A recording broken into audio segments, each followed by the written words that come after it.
They disagree on everything: colors, furniture, schedules, the weather, even who started the war. But no one expected that every argument would spark something dangerous. And when two sharp minds collide under the same roof, the result is bound to be explosive and unexpectedly sweet. The sound of rushing water was the first sign that Sienna Lawson's day was about to go catastrophically wrong. She had been sitting cross-legged on her brother's pristine leather sofa, laptop balanced precariously on her knees, reviewing architectural blueprints for a client presentation scheduled for next week. The apartment was quiet, peaceful even, exactly what she needed after 3 chaotic weeks of settling back into Boston after 5 years away in Chicago. Her brother Marcus had been generous enough to let her stay temporarily while she apartment hunted, and she'd promised herself she'd be the perfect house guest: organized, quiet, completely unobtrusive. Then the ceiling started dripping. What the? Sienna looked up just as a fat droplet of water landed directly on her forehead. Then another, and another. Within seconds, what had been a gentle drip transformed into a steady stream, then a cascade, then what could only be described as an indoor waterfall. Water poured from the ceiling fixture, drenching the sofa, her laptop, her carefully organized architectural models spread across the coffee table. No, no, no, no! Sienna scrambled to her feet, grabbing her laptop and trying desperately to salvage her work. But it was too late. Water was everywhere, spreading across the hardwood floors like an advancing army, soaking into the expensive rug, pooling around the entertainment center. She ran to the bathroom, grabbed every towel she could find, and threw them uselessly at the flood. It was like trying to stop a tsunami with tissue paper. 20 minutes later, Marcus burst through the door, still in his tailored suit from the office, his expression shifting from confusion to absolute horror in record time. What happened? He stared at the disaster zone that had once been his living room. The pipes. Sienna gestured helplessly at the ceiling, which was still dripping ominously. Something burst upstairs.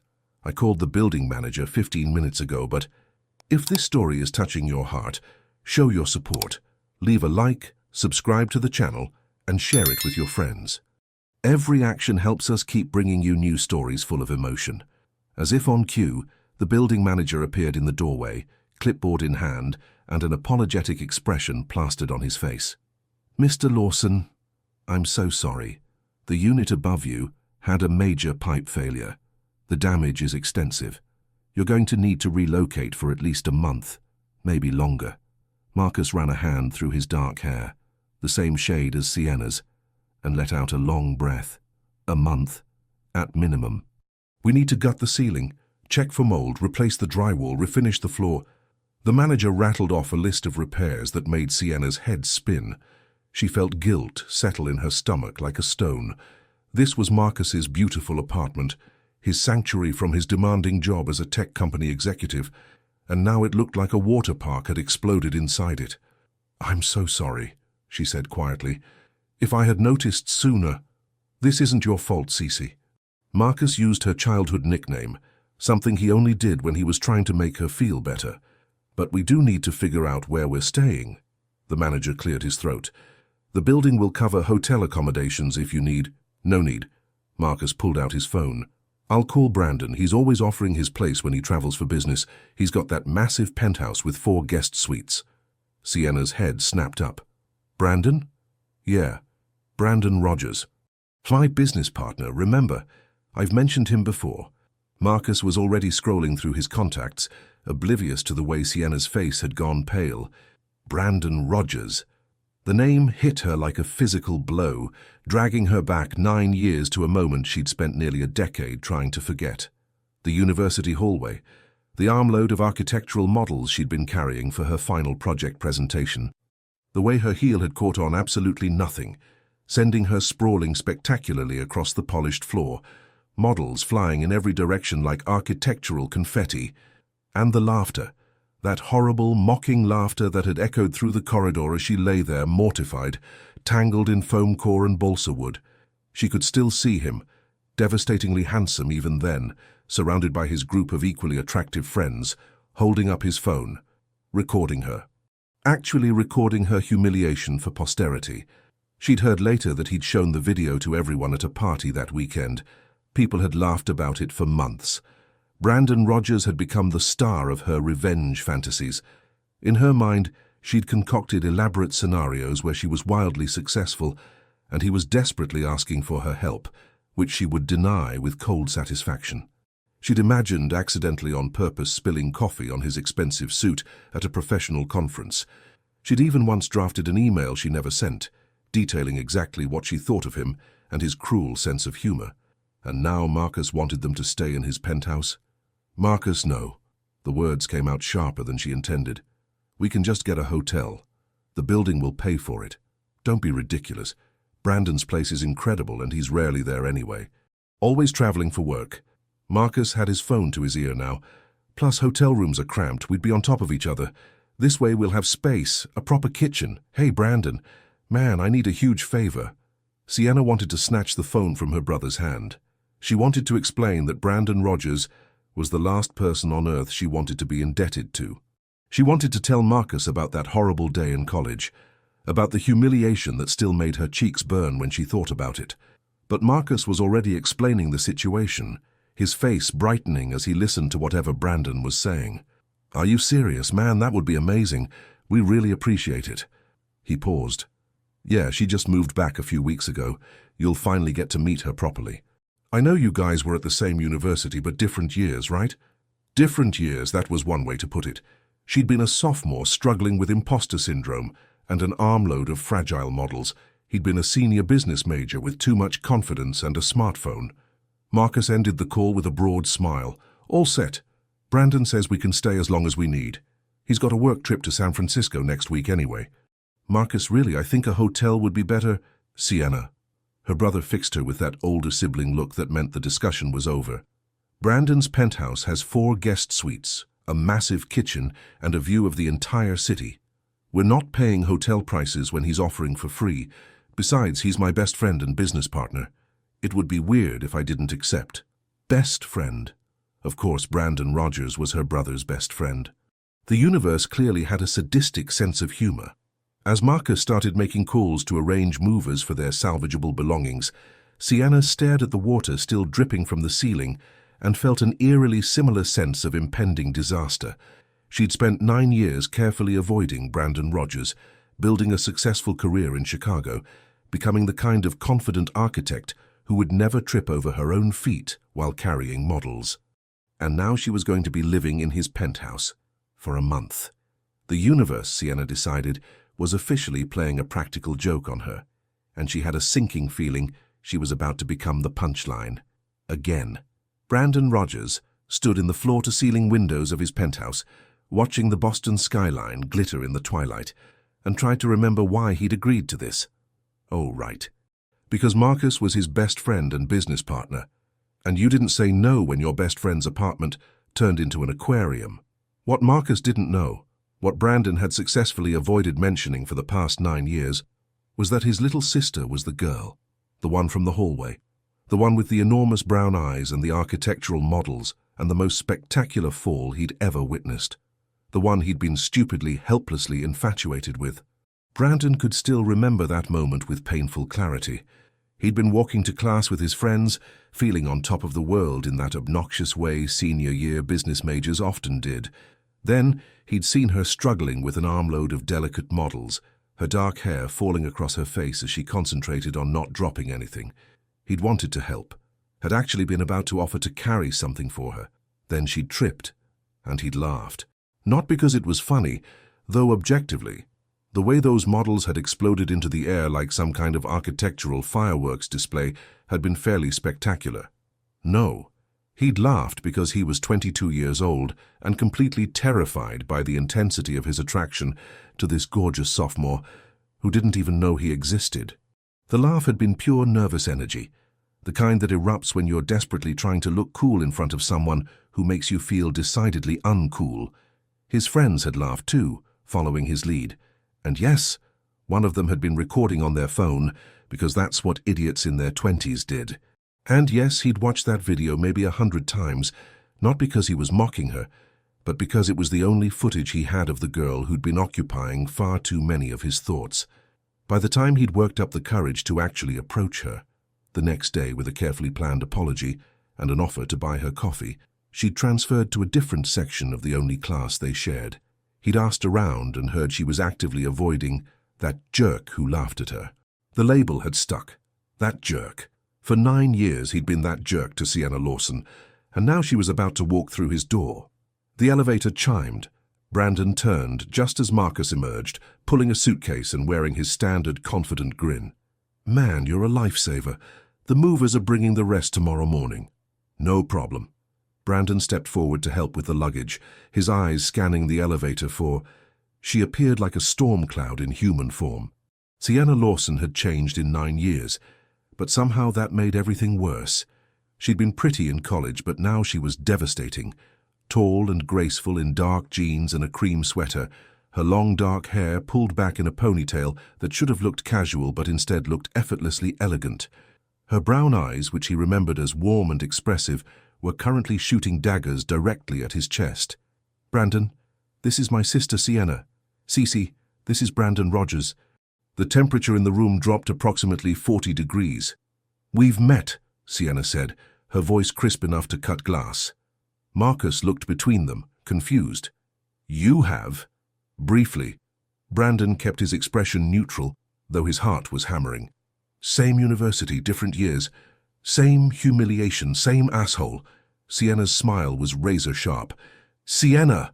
Marcus looked scandalized. "What? I'm just being honest." She turned to her brother, her expression shifting to pleading. "Marcus, I really think we should reconsider the hotel option. We've been over this." Marcus was already wheeling his suitcase toward the hallway. "Brandon, which rooms should we take?" "Any of the 4 guest suites. They're all identical. East Wing has better morning light if that matters." Brandon kept his voice even, professional, like he was discussing a business arrangement instead of housing the woman who'd hated him for nearly a decade. The woman he'd never quite managed to stop thinking about. Sienna was glaring at him with an intensity that should have set his hair on fire. Her jaw was clenched, her shoulders rigid, everything about her body language screaming that she'd rather be literally anywhere else. He'd forgotten how expressive she was, how her emotions played across her face like weather patterns. Right now she looked like a Category 5 hurricane preparing to make landfall. Marcus grabbed both suitcases. "I'll just get us settled. Sienna, come pick which room you want." "I want a hotel room," she muttered, but followed her brother down the hallway. The moment they disappeared, Brandon exhaled and ran a hand through his hair. This was going to be a disaster, an absolute, complete, unmitigated disaster. He should tell her the truth. Explain that the laugh had been nervous energy, not mockery. Apologize for the 9 years of misunderstanding. Try to clear the air like a rational adult. But when Sienna emerged from the guest wing 5 minutes later, alone and furious, rationality went out the window.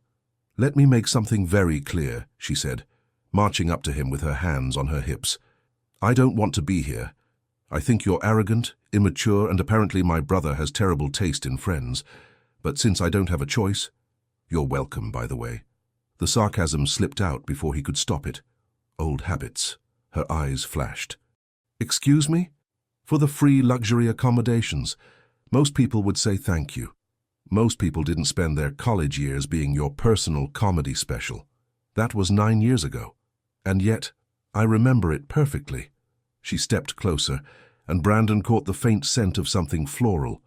Jasmine, maybe. It made his head spin. "I remember every single second of that humiliation, and I remember you laughing." She was close enough now that he could see the gold flecks in her brown eyes, the slight flush on her cheeks from anger. Close enough that his brain was short-circuiting, torn between the urge to apologize and the contradictory urge to provoke her further just to keep her this close. "Well," he said, his voice coming out lower than he intended, "at least you're memorable." It was the wrong thing to say. He knew it the moment the words left his mouth. Sienna's expression shifted from angry to absolutely murderous. Cece, can you come help me figure out the shower?" Marcus's voice echoed from the hallway. She held Brandon's gaze for one more searing moment, then turned sharply on her heel and stalked away. Brandon watched her go, noting the rigid set of her shoulders, the way her ponytail swung with each angry step, the graceful line of her back even when she was practically vibrating with rage. He was in trouble. Serious, catastrophic. She's going to murder you in your sleep trouble. And the worst part? He couldn't remember the last time he'd felt this alive. Brandon walked to his bar cart and poured himself 2 fingers of whiskey, then reconsidered and made it 3. If Sienna Lawson was going to be living in his penthouse for a month, he was going to need all the fortification he could get. This was either going to be the best month of his life or the month that finally killed him. Possibly both. He raised his glass toward the guest wing in a mock toast. "Welcome home, enemy." From somewhere down the hall he could have sworn he heard her mutter, "I heard that." Brandon grinned despite himself. This was going to be interesting. Sienna woke up to the smell of expensive coffee and the unsettling realization that she'd slept remarkably well in enemy territory. The guest suite was obscenely comfortable. King-sized bed with sheets that probably cost more than her entire wardrobe, blackout curtains that had actually blocked out the city lights, and a bathroom with heated floors. She'd spent the first night expecting to toss and turn with righteous anger, but instead had fallen asleep the moment her head hit the pillow. Traitor body. She pulled on her robe, a short silk number she'd bought herself as a successful architect gift, and padded barefoot toward the kitchen. Marcus was probably already up. Her brother had always been an early riser, especially on weekdays. The kitchen was empty. Well, not entirely empty. Brandon Rogers stood at the espresso machine, shirtless, wearing only grey sweatpants that hung low on his hips.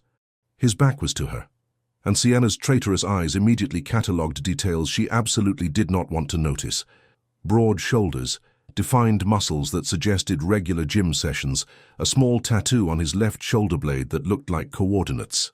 He turned, espresso cup in hand, and froze. His eyes traveled down her body in a slow sweep that made her suddenly, acutely aware that her robe barely reached mid-thigh and the silk clung to curves she hadn't intended to advertise. When his gaze snapped back to her face, there was something dark and intense in his expression that made her stomach do an unwelcome flip. "Morning," he said, his voice rougher than usual. "Where's Marcus?" She crossed her arms, which only served to push her breasts up. Brandon's eyes dipped down for a fraction of a second before he deliberately looked at the ceiling. "Early meeting.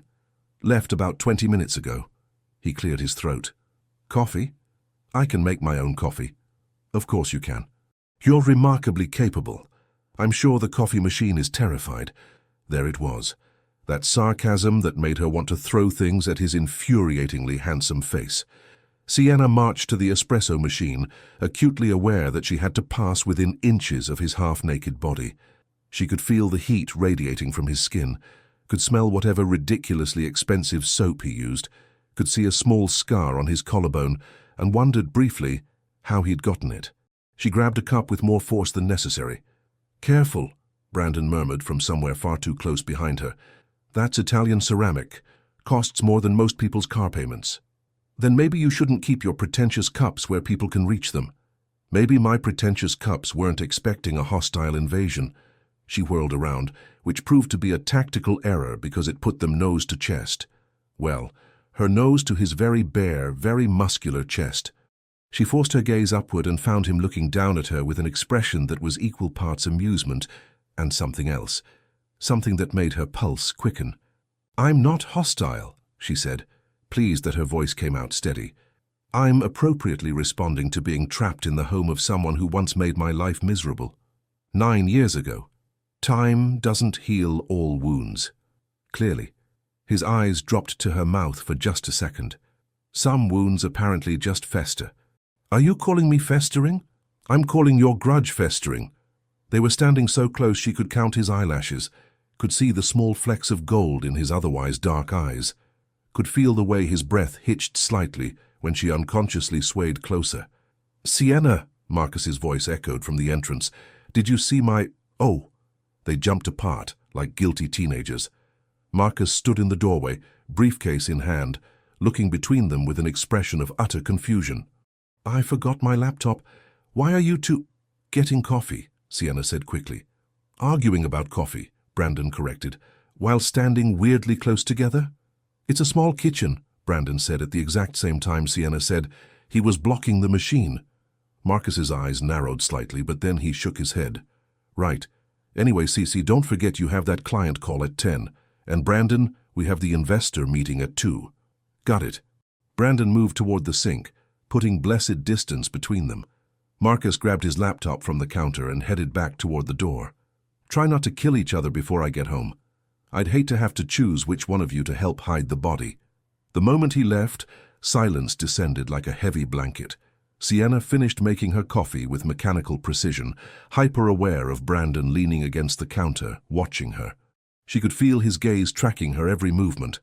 "You know," he said conversationally, "for someone who hates me, you're staying remarkably close to my general vicinity. The coffee is in your general vicinity. You could have waited until I left." "Why should I wait? It's not like you're particularly hard to ignore." It was a complete lie. Ignoring him was proving to be spectacularly difficult. Right. His tone suggested he knew exactly how difficult. "Well, enjoy your coffee. I'll just be in the gym." Shirtless, sweaty, completely out of your way. He said it with such deliberate provocation that Sienna's hand tightened on her cup. "You're insufferable. You're welcome to leave any time. Marcus wants me here. But you don't want to be here." He pushed off the counter and walked toward her. "So why stay, Sienna? Why not just get a hotel room and maintain your proper distance from the enemy?" He was baiting her. She knew he was baiting her. "And yet, because I don't run away from things that make me uncomfortable." "No?" He stopped right in front of her, close enough that she had to tilt her head back to maintain eye contact. "What do I make you then? Uncomfortable?" "Yes. Angry. Confused. Breathless. Insane." "Annoyed," she said firmly. His smile was slow and dangerous. "Liar."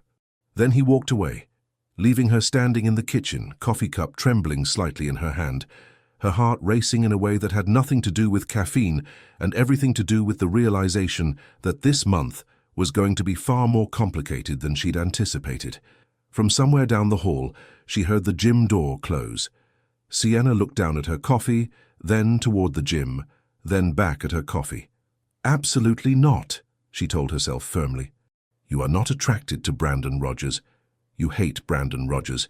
He's arrogant and insufferable, and—" The image of his bare chest flashed through her mind. "Oh no," she whispered to her coffee. "I'm in trouble." The coffee, wisely, had no response. Brandon had dealt with hostile corporate takeovers, aggressive investors, and competitors who'd tried to sabotage his company. None of it compared to the psychological warfare currently being waged in his own kitchen. It had started innocently enough. He'd left a sticky note on the fridge. "Please replace the milk if you finish it. B." When he'd returned from work that evening, there had been a note stuck to his note. "Please don't leave passive-aggressive notes. Buy extra milk. S." His response: "It's not passive-aggressive if I'm being direct. Also, organization is not a crime." B. Hers: "Organization is admirable. Control-freak tendencies are not."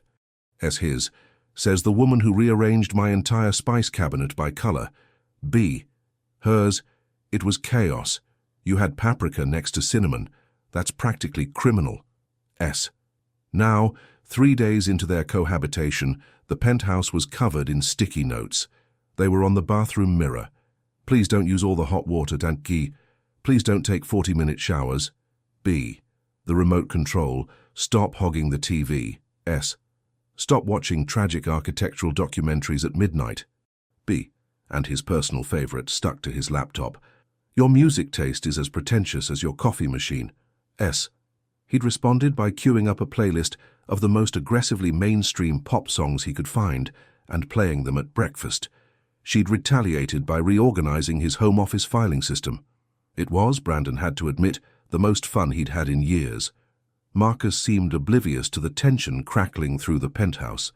He'd go to work, come home, eat dinner, and retreat to his room to work or watch sports, completely missing the way Brandon and Sienna circled each other like particularly attractive predators. But Brandon's assistant had noticed. "You seem different," Rebecca had said that morning during their staff meeting. "Happy, energized. Did you finally take up that meditation class I suggested?" "Something like that," he'd muttered, while his CFO smirked knowingly. Now standing in his kitchen after another long day of meetings, Brandon found himself actually excited to see what fresh hell Sienna had prepared for him. It was concerning. He should be annoyed by her constant intrusions into his space, her rearranging of his belongings, her sarcastic commentary on everything from his tie selection to his reading material. Instead, he was fascinated. The elevator chimed, and he heard voices. Marcus and Sienna, by the sound of it, along with someone else. Female, laughing. Brandon walked into the foyer just as Marcus was helping a woman with 2 car seats balance multiple bags, while a pair of identical toddlers made a break for his white leather sofa with what appeared to be chocolate-covered hands. "No, no, no!" the woman lunged after them. "Ethan, Emma, do not touch anything in this gorgeous penthouse." "Too late," Brandon said mildly, watching a small chocolate handprint appear on his cushion. The woman turned, and Brandon recognized her immediately. Olivia Chen, Sienna's best friend since high school. Attorney, sharp tongue, zero filter. He'd met her briefly at a few of Marcus's parties over the years. "Brandon Rogers." Olivia grinned wickedly. "I've heard so much about you." "Nothing good, I'm sure." "Oh, you'd be surprised?" Her eyes gleamed with mischief as she glanced at Sienna, who had gone notably pink. "Sienna's been very detailed in her descriptions of your living arrangements." Sienna shot her friend a look that could melt steel. Olivia: "What?"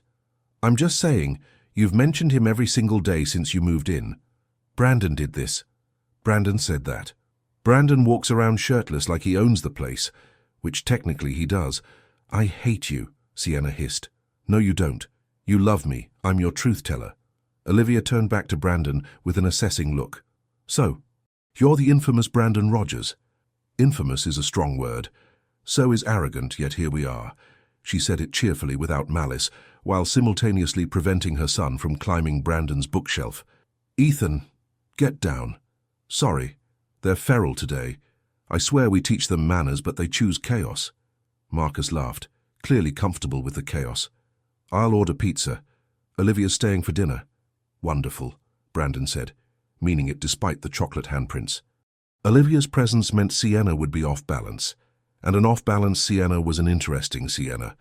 Dinner was exactly as chaotic as expected. The twins refused to eat anything except the cheese off the pizza. Olivia told increasingly embarrassing stories about her law firm, and Marcus was blissfully unaware of the undercurrent of tension every time Brandon and Sienna's eyes met across the table. "So," Olivia said during a brief moment when both children were distracted by Marcus making animal noises, "how's the cohabitation going? You two haven't killed each other yet?" "The month is young," Sienna muttered. "She's been a model house guest," Brandon said smoothly. "Aside from the psychological warfare via post-it notes."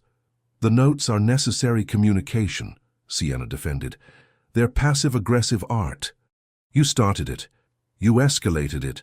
"Oh my God," Olivia breathed, looking between them with barely contained glee. "You two are completely incompatible," Sienna interrupted quickly. "Oil and water, cats and dogs." "Cats and dogs can actually get along quite well," Brandon pointed out, "with proper motivation." The look Sienna gave him could have started fires. Olivia's grin was absolutely diabolical. "This is amazing. This is better than reality TV. Marcus, are you seeing this?" "Seeing what?" Marcus looked up from where he was helping Emma color. "Nothing," Sienna and Brandon said simultaneously. After dinner, while Marcus showed Olivia something on his tablet and the twins finally crashed on the couch, Brandon found himself alone with Sienna in the kitchen. She was loading the dishwasher with aggressive precision. "Your friend is interesting," he said, leaning against the counter. "My friend has a big mouth. She cares about you. She's a menace." Sienna straightened, pushing hair out of her face, "and she reads way too much into things." "Does she?" Brandon moved closer, unable to help himself. "What exactly is she reading into?" Sienna's eyes met his, and for a moment, something raw and honest flickered in her expression. "Nothing. There's nothing to read into." "Sienna!" "Brandon!" Marcus called from the living room. "Can you help me carry these car seats down to Olivia's car?" The moment shattered. Brandon stepped back, creating distance even though everything in him wanted to close it. Duty calls. Later that night, after Olivia left and Marcus went to bed, Brandon found a new sticky note on his bathroom mirror. "Your friend is surprisingly okay for someone with your DNA, but don't let it go to your head. S." He grabbed a pen and added his response. Does this mean we're not enemies anymore? B. He went to bed wondering if she'd respond. In the morning, there was a note on his coffee machine. We'll always be enemies, but maybe we can be enemies who don't actively plot each other's demise. S. Brandon smiled as he made his coffee. It was progress. Small, grudging, reluctant progress, but progress nonetheless. Sienna stared at her brother like he'd just suggested she wrestle an alligator for sport. Absolutely not. Come on, Cece. You're an architect. Brandon needs his office redesigned. It's perfect. Marcus looked far too pleased with himself over breakfast. The space is dated, the layout is inefficient, and you literally specialize in corporate design. Find another architect. Sienna enunciated each word carefully, hoping they would penetrate her brother's apparently defective skull. Brandon, who had been silently drinking his pretentious espresso and reading something on his tablet, finally looked up. For once, I agree with her. This sounds like a disaster waiting to happen. See? Even he agrees it's a terrible idea. Sienna pointed at Brandon for emphasis. Which is exactly why you should do it, Marcus continued, completely ignoring their protests. You two need to learn to work together. You're living in the same space for at least 3 more weeks. Plus, Sienna, you've been complaining about not having enough local portfolio pieces since you moved back. Damn it, he had a point. Sienna had been trying to rebuild her Boston client base after 5 years in Chicago.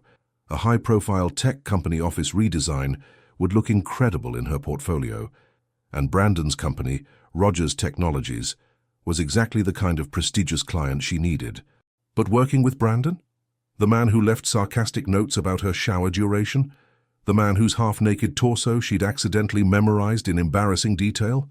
I'll pay triple your usual rate, Brandon said, not looking up from his tablet. Sienna's head snapped toward him. Excuse me. You heard me. Triple. Plus full creative control, within budget parameters.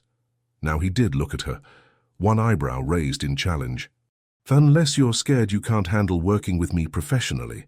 Oh, that bastard. He knew exactly what he was doing, knew that she couldn't resist a challenge, knew that questioning her professional capabilities would make her want to prove him wrong. Fine, she said through gritted teeth. I'll take the project. Marcus clapped his hands together. Excellent. You can start today.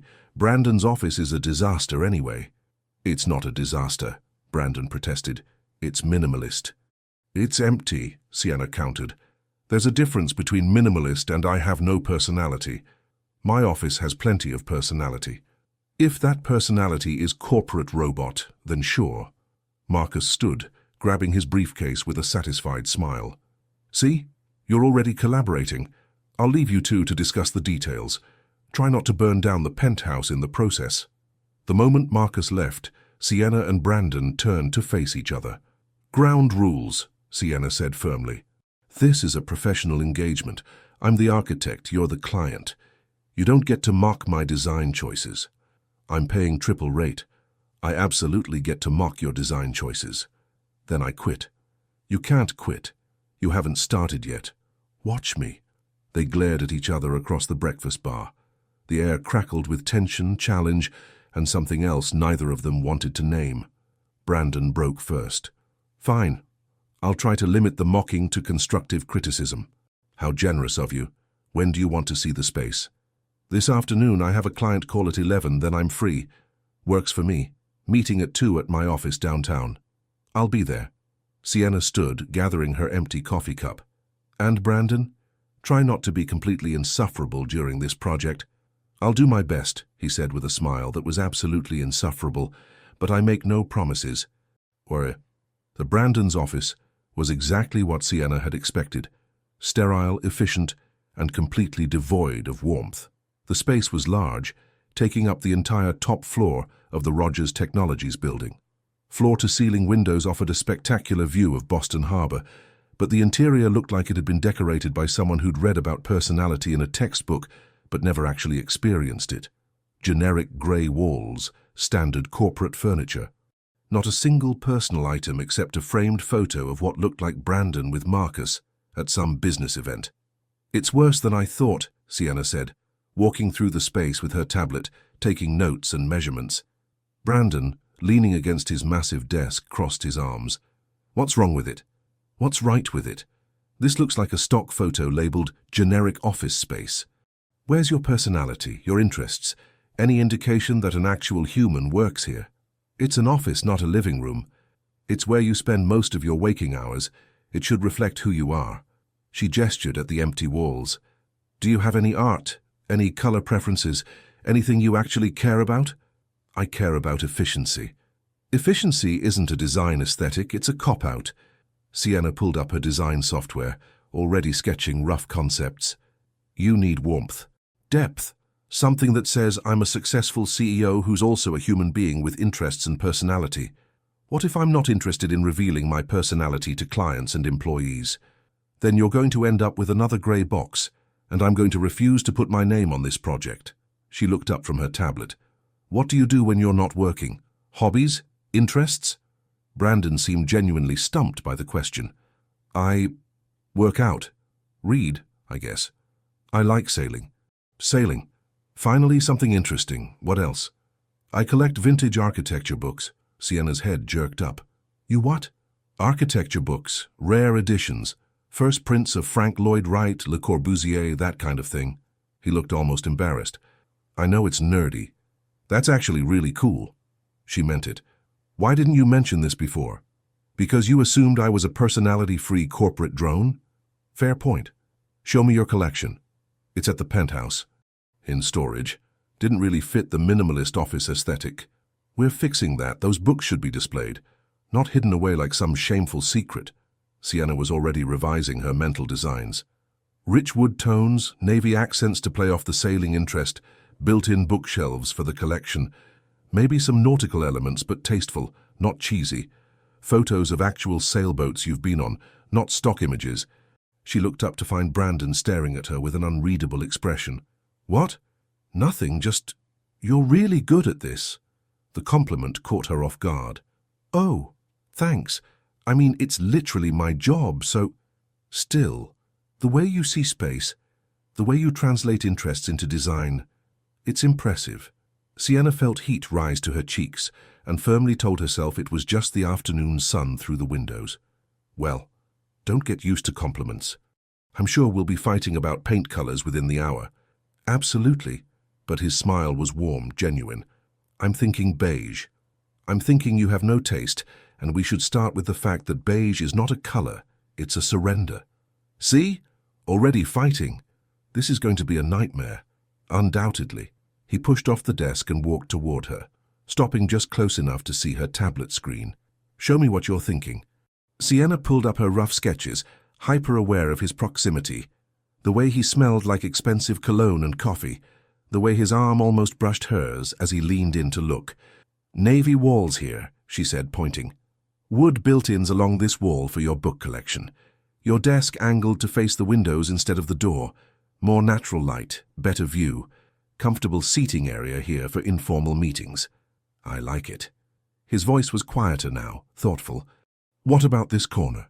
I was thinking a small gallery wall, personal photos, maybe some sailing memorabilia, but only if you have good photos. No cheesy motivational posters. I have excellent photos, I'll have you know. We'll see about that. They spent the next hour going back and forth, debating everything from lighting fixtures to chair fabrics. Brandon had opinions, strong ones, and wasn't shy about expressing them. But he also listened, really listened, when Sienna explained her reasoning. It was exhilarating and exhausting and unexpectedly fun. By the time they finished, Sienna had a comprehensive design plan, and Brandon looked genuinely excited about the renovation. So, he said as she gathered her things, how soon can you start? I'll get material samples by tomorrow, final designs by end of week. Construction can start next Monday, if you approve everything. I approve. He said it with certainty that made her pause. You haven't even seen the final designs yet. I trust you. 3 simple words that shouldn't have hit as hard as they did. Sienna swallowed. Right. Well, good. I'll see you back at the penthouse. As she walked to the elevator, she could feel his eyes on her back. This project was either going to kill her or completely upend everything she thought she knew about Brandon Rogers. Possibly both. Hey, Sienna. His voice stopped her at the elevator doors. She turned. Yeah? Thanks.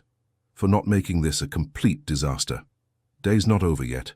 His laugh followed her into the elevator, and for the first time in 9 years, she found herself smiling at something Brandon Rogers had done. This was dangerous territory. Very dangerous territory indeed. Marcus's business trip to New York couldn't have come at a worse time. Or a better time, depending on how Sienna looked at it. Worse because it meant 2 days alone in the penthouse with Brandon. Better because, well, that was the problem. She was starting to think of it as better, which was deeply concerning. The office redesign project had been progressing smoothly, too smoothly. They'd only had 3 major arguments about design choices, which was practically harmonious by their standards. Brandon had even complimented her selection of wood finishes, though he'd immediately followed it with a sarcastic comment about her obsessive attention to grain patterns. She'd responded by ordering the most aggressively patterned accent chairs she could find, just to watch him twitch. Now Friday evening, with Marcus's flight already in the air, Sienna found herself alone in the penthouse wearing yoga pants and an oversized sweater, planning to spend a quiet night catching up on work emails and ignoring her temporary roommate. That plan lasted approximately 45 minutes. What are you watching? Brandon appeared in the living room doorway, changed out of his work clothes into jeans and a navy Henley that should have been illegal. His hair was slightly damp from a shower. Sienna tore her eyes away from how the Henley clung to his shoulders. A documentary about the Bauhaus movement. That sounds painfully boring. It's educational. It's Friday night. You're watching architectural history documentaries on Friday night. He moved toward the kitchen, returning moments later with a bottle of red wine and 2 glasses. That's actually tragic. I like learning. You're hiding. He sat on the opposite end of the couch, not next to her, but close enough that she could feel the cushions shift.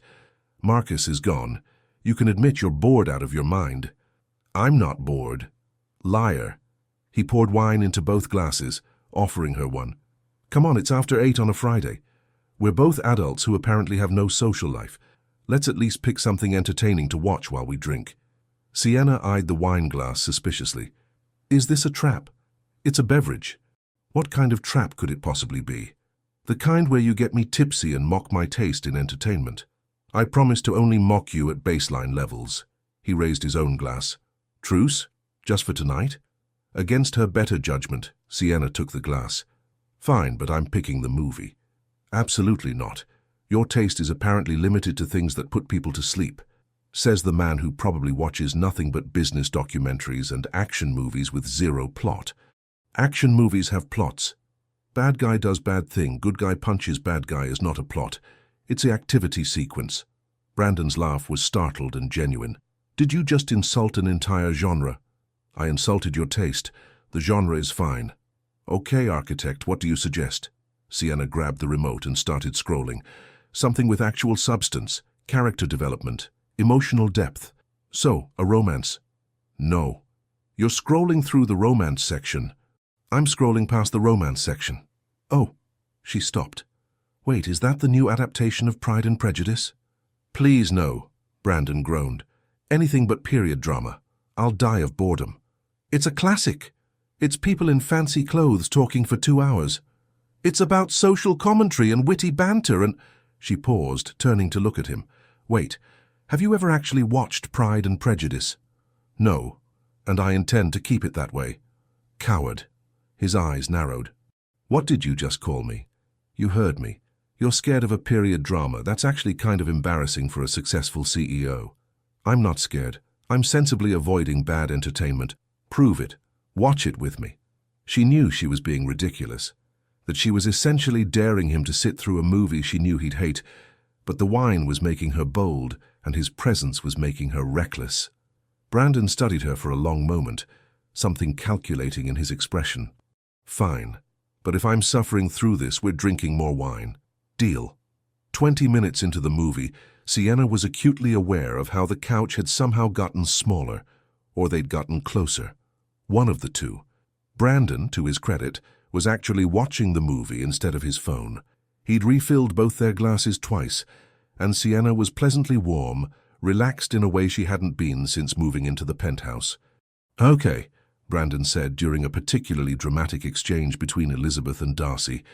I hate that I'm about to say this, but the dialogue is actually pretty good. Pretty good? It's perfect. He's so obviously into her. Why doesn't he just say something? Because he's proud and she's prejudiced.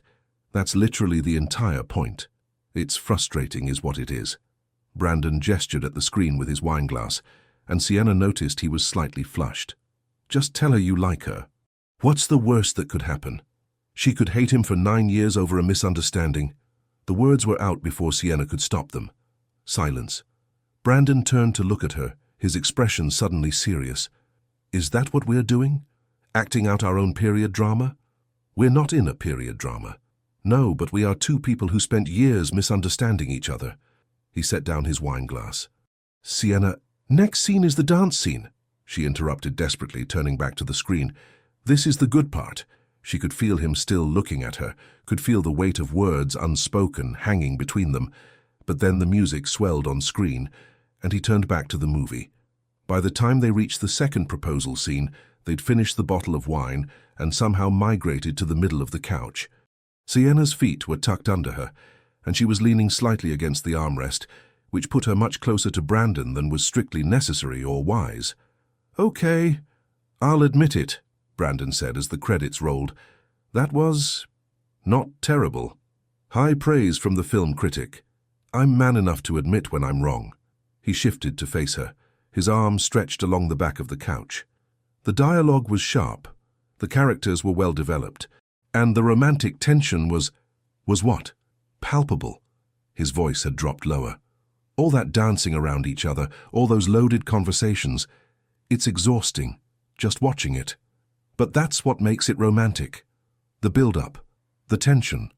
Is it, though? Or is it just two people being too scared to be honest?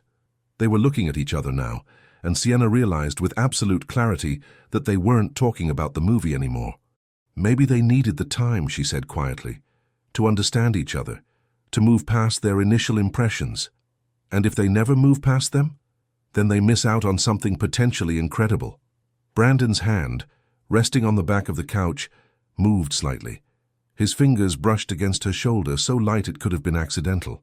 But from the way his breathing had changed, Sienna knew it wasn't. Sienna! Her phone erupted with her ringtone, Marcus's name flashing on the screen. They jumped apart like guilty teenagers. Sienna grabbed her phone with shaking hands. Hey, Marcus. Hey, just landed. Hotel's nice. How are things there? Her brother's cheerful voice was painfully oblivious. Fine, everything's fine. She didn't dare look at Brandon. We watched a movie. You and Brandon? Together? Without killing each other? That's progress.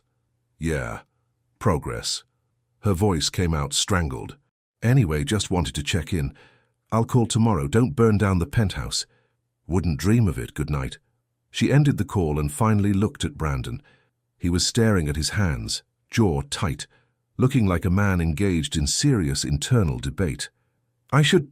Sienna started. Yeah, he agreed immediately. Early morning tomorrow.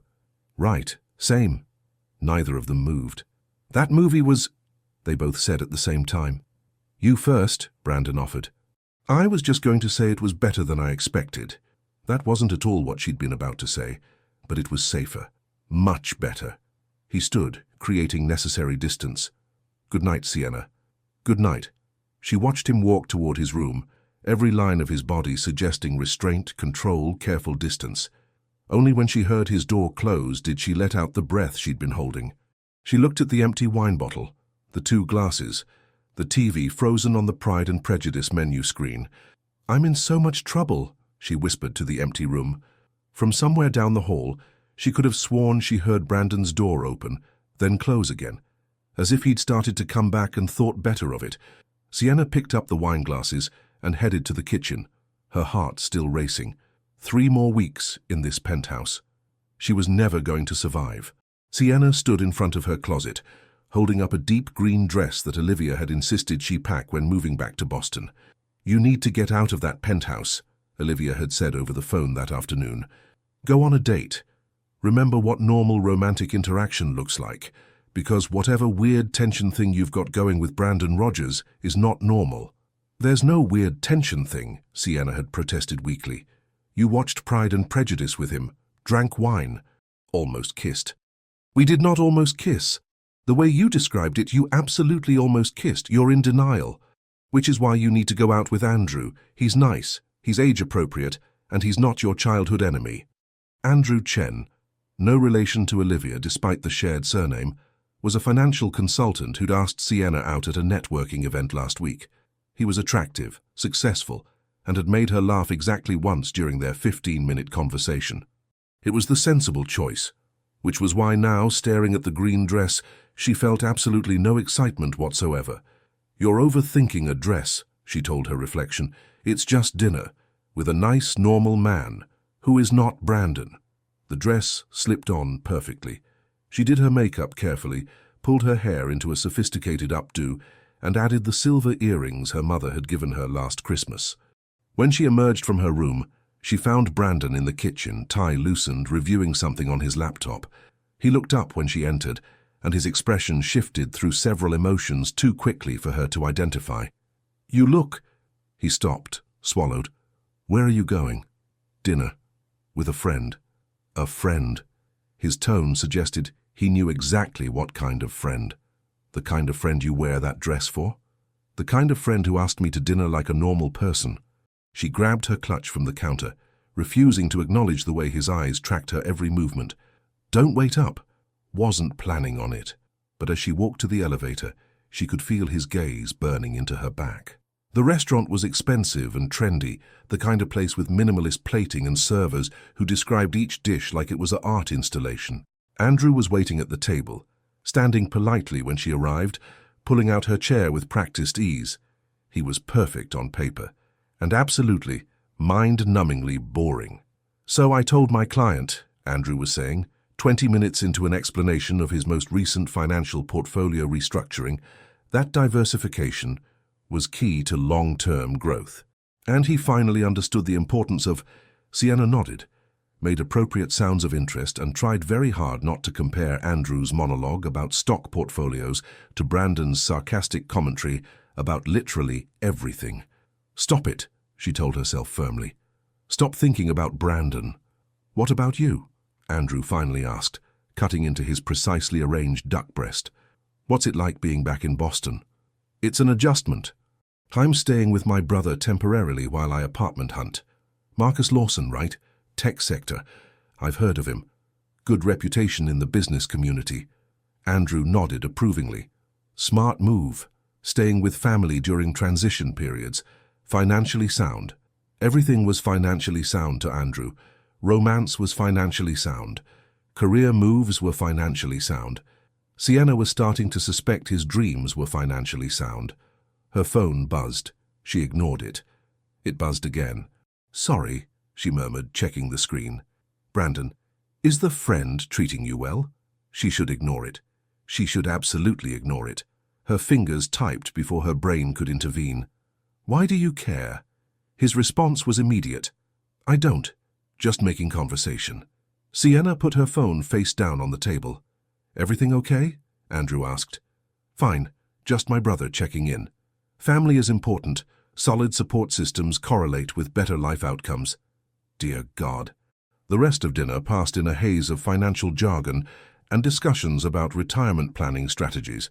By the time dessert arrived, deconstructed tiramisu that looked like someone had sneezed coffee on a plate, Sienna was mentally calculating the fastest polite exit. "Would you like to get coffee somewhere?" Andrew asked as they left the restaurant. "There's an excellent place nearby with a diverse portfolio of—" "I think I should head home, actually. Early morning tomorrow." Disappointment flickered across his face. "Of course, can I call you again?" "Sure," Sienna lied because she was a coward who couldn't say no directly to a perfectly nice man, whose only crime was being terminally uninteresting. The Uber ride back to the penthouse felt like an escape. She'd been gone exactly 2.5 hours. The penthouse was dark except for the living room, where Brandon sat on the couch with a book she recognized as one of his vintage architecture volumes. He looked up when she entered, and something flashed in his eyes. Relief? Satisfaction? Before his expression settled into studied nonchalance. "Back already?" His tone was carefully neutral. "Thought you'd be out later." Turns out dinner has a natural endpoint. How was your friend? The emphasis on friend was deliberate. Fine, perfectly nice, very financially sound. Brandon's eyebrow quirked. Financially sound? He used that phrase approximately 40 times, along with portfolio diversification and long-term growth strategy. Sienna kicked off her heels and collapsed on the opposite end of the couch. I think he might actually be a robot, disguised as a human. That good, huh? It was like having dinner with a particularly enthusiastic accountant. So you're saying it was boring. I'm saying I've had more stimulating conversations with my GPS. Brandon's laugh was surprised and genuine. Then why did you agree to go out with him? Good question, excellent question, actually. Because, Sienna said slowly, I thought it would be normal, uncomplicated, easy. And was it? Unbearably so. She pulled the pins from her hair, letting it fall around her shoulders. Brandon's eyes tracked the movement. Sometimes boring is just boring. Sometimes, he agreed quietly, boring is the worst thing something can be. They sat in silence for a moment, the air between them charged with everything they weren't saying. You really do look beautiful in that dress, Brandon said finally. Your friend was lucky. He spent most of dinner talking about municipal bonds. Then he's an idiot who doesn't deserve you in that dress. Brandon stood, gathering his book. Good night, Sienna. He walked past her toward his room, and Sienna caught the scent of his cologne, the warmth radiating from his body as he passed. Brandon? He stopped, turned. Yeah? Were you waiting up for me? His jaw tightened. I was reading. In the dark. In the living room. At 11 o'clock. It's my penthouse. I can read wherever I want. You were waiting up. She didn't know why this pleased her so much, but it did. Immensely. You're imagining things. But the tips of his ears had gone slightly red. Must be the wine from dinner. I didn't drink any wine. Then you're just delusional. Good night. This time when he walked away, Sienna was smiling. She changed out of the green dress, pulled on comfortable pajamas, and was about to turn off her bedside lamp when her phone buzzed. Brandon. For the record, I wasn't waiting up. I was just making sure you got home safely, because Marcus would kill me if something happened to you on my watch. She typed back, Sure, whatever helps you sleep at night. His response came after a long pause. You in that dress is what's going to keep me from sleeping tonight, but I'll manage. Sienna stared at the message, her heart doing complicated acrobatics in her chest. She should not respond, should absolutely not engage with this dangerous flirtation. She responded anyway. Then I guess we're both going to have trouble sleeping. She turned off her phone before he could reply, before she could say something even more reckless. But as she lay in the dark, staring at the ceiling, she couldn't stop smiling. Andrew had been perfectly nice, but Brandon Rogers, insufferable and sarcastic and infuriatingly attractive, was never, ever boring. And that, Sienna was beginning to realize, might be the most dangerous thing of all. Sienna woke up feeling like she'd been hit by a truck, backed over by said truck, and then subjected to a lengthy lecture about municipal bonds by Andrew the robot. Everything hurt. Her head throbbed. Her throat felt like sandpaper. When she tried to sit up, the room spun aggressively. No, she croaked to no one in particular. Absolutely not. I don't have time to be sick. Her body disagreed vehemently. She managed to stumble to the bathroom, caught sight of her reflection and immediately regretted it. Her skin was pale except for the feverish flush on her cheeks. Her eyes were glassy, and her hair looked like it had engaged in active warfare during the night. I'm fine, she told her horrifying reflection. Totally fine, just need coffee. The journey from her bedroom to the kitchen took approximately 3 times longer than usual and required her to lean against the wall twice. Brandon was already there, dressed for work in a charcoal suit that should have been illegal, pouring coffee with his usual efficient morning routine. He looked up when she entered and immediately set down the coffee pot. You look terrible. Good morning to you too, Sienna attempted to say, but it came out as a pathetic croak. In 3 strides, Brandon was across the kitchen. Before she could protest, his hand was on her forehead, his palm cool against her burning skin. You're burning up. I'm fine. You're a walking biohazard. His other hand came up to her neck, checking for swollen glands with surprising gentleness. Have you been feeling sick? Just since I woke up. Really, I'm A coughing fit cut her off, violent enough that she had to grab the counter for support. Brandon's arm immediately wrapped around her waist, steadying her. Okay, back to bed. Now. I have a client call at 10, which I'm cancelling. Brandon, you can't just watch me. He was already guiding her back toward her room, his hand firm on her lower back. Get back in bed. I'm calling my doctor. Your doctor? I don't need a doctor. It's just a cold. It's the flu, and yes, you need a doctor. He steered her to the bed with the kind of authoritative care that made arguing seem pointless. In. Now. Sienna was too miserable to fight. She crawled back under the covers, shivering despite the fever. Brandon pulled the blankets up around her shoulders, his expression shifting from stern to concerned. When's the last time you took anything? For what? Medicine, Sienna. For the fever. I don't know. He muttered something that sounded like stubborn woman and disappeared. Sienna closed her eyes just for a moment, and when she opened them again, Brandon was back with an arsenal of supplies. Medicine, water, tissues, a thermometer, and what appeared to be homemade tea that smelled vaguely suspicious. Okay, General, she rasped. What's the battle plan? First we take your temperature, then medicine, then you drink this tea. What's in the tea? Honestly? I have no idea. I googled flu tea and threw in everything it suggested. It might be terrible. Despite feeling like death, Sienna almost smiled. You made me tea. Don't get used to it. Open. The thermometer confirmed what they both already knew. 102.3 degrees. That's concerning, Brandon muttered, helping her sit up enough to take the medicine. His hand supported her back, gentle and steady. My doctor's coming by in an hour. You made a house call. I made a very generous donation to his daughter's college fund. He's making a house call. Sienna wanted to argue about the absurd abuse of wealth and privilege, but the medicine was making her drowsy, and Brandon's hand was still on her back, warm and reassuring, and she was too tired to fight. Drink the tea, he said, offering the mug.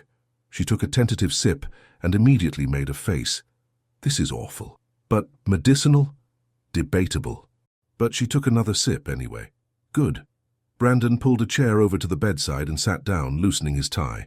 I'm working from here today. You don't have to. I'm aware of what I have to and don't have to do. I'm choosing to work from here. Brandon, stop arguing with me. You're sick, you're in my house, and therefore you're my responsibility. I'm not a responsibility. I'm a person. You're a stubborn person who would absolutely try to work through a 102-degree fever if I left you alone. He opened his laptop, already pulling up emails. So, I'm staying. Deal with it. Sienna wanted to protest, but another wave of dizziness hit, and she sank back against the pillows. You're insufferable. You've mentioned that before. His eyes didn't leave his screen, but she caught the hint of a smile. Get some rest. Saß zu mir, though she drifted in and out of consciousness throughout the morning. Each time she surfaced, Brandon was there, adjusting her blankets, bringing fresh water, checking her temperature with a furrowed brow that suggested he was personally offended by her continued fever. When the doctor arrived, Brandon hovered like an anxious parent, asking medical questions with an intensity that would have been amusing if Sienna wasn't too sick to appreciate it. Influenza A, the doctor confirmed. She needs rest, fluids, and these antivirals. Should start feeling better in a few days. After the doctor left, Brandon returned with a new batch of terrible tea and an expression of grim determination. You're going to drink this. It tastes like despair. It's good for you. So is exercise, but you don't see me doing that right now. Sienna. Fine. She took the mug, their fingers brushing. Even through the fever fog, she noticed the way his hand lingered a moment too long. By afternoon, the antivirals were starting to work, and Sienna felt marginally less like death. She woke from a nap to find Brandon still in the chair, now reading one of his architecture books instead of working. You're still here, he looked up. Where else would I be? Work. Your actual office. Anywhere but babysitting a sick person. I'm not babysitting, I'm... He paused, seemed to struggle with the words. Making sure you're okay. Why? Because Marcus would kill me if... Don't hide behind my brother. Why are you really doing this? Brandon set down the book, and when his eyes met hers, they were impossibly soft. Because the idea of you being sick and alone makes me feel like someone reached into my chest and squeezed. Because even though we've spent 9 years as enemies, I can't stand the thought of you uncomfortable or in pain. Because somewhere between the sticky notes and the office redesign and that damn Pride and Prejudice movie, you stopped being the girl from the hallway and became more. Sienna's breath caught. More. So much more. His hand reached out, brushing a strand of hair from her forehead with devastating tenderness.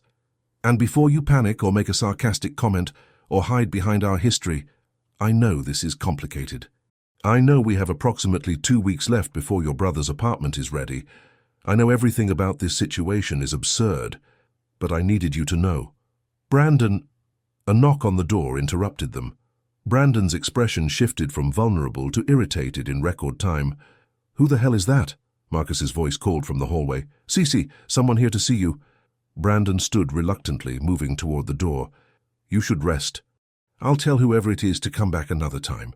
But before he could leave the room, Marcus appeared in the doorway with a man Sienna hadn't seen in years. "Tyler!" She struggled to sit up, ignoring Brandon's immediate move to help her. "What are you doing here?" Tyler Simmons, who'd been in her architecture program at university and had made his interest in dating her abundantly clear back then, smiled warmly. "Heard you were back in Boston. Thought I'd welcome you properly." He was still handsome. Sandy hair, easy smile, the kind of effortless charm that had made him popular in college. He held flowers and a basket of what looked like gourmet soup. Brandon's jaw could have cut glass. "This is unexpected," Sienna managed, acutely aware of the sudden temperature drop in the room that had nothing to do with her fever. "Marcus mentioned you weren't feeling well." Tyler stepped into the room, somehow not noticing, or deliberately ignoring, Brandon's death glare. "Brought your favorite soup from that place in Cambridge. You remember, the one we used to go to after late studio sessions?" "I remember," Sienna said weakly. "Maybe you should come back when she's not contagious," Brandon said, his voice dangerously pleasant. "Wouldn't want you to catch the flu. I've got a great immune system." Tyler sat on the edge of the bed where Brandon had been keeping vigil all day, with comfortable familiarity. "Besides, I couldn't let Sienna suffer alone." "She's not alone," Brandon said flatly. "I'm here." "Oh, right. You're the friend Marcus mentioned, the one with the penthouse." Tyler's smile was friendly, but his eyes assessed Brandon with clear male rivalry. "Nice of you to offer space." "It was nothing.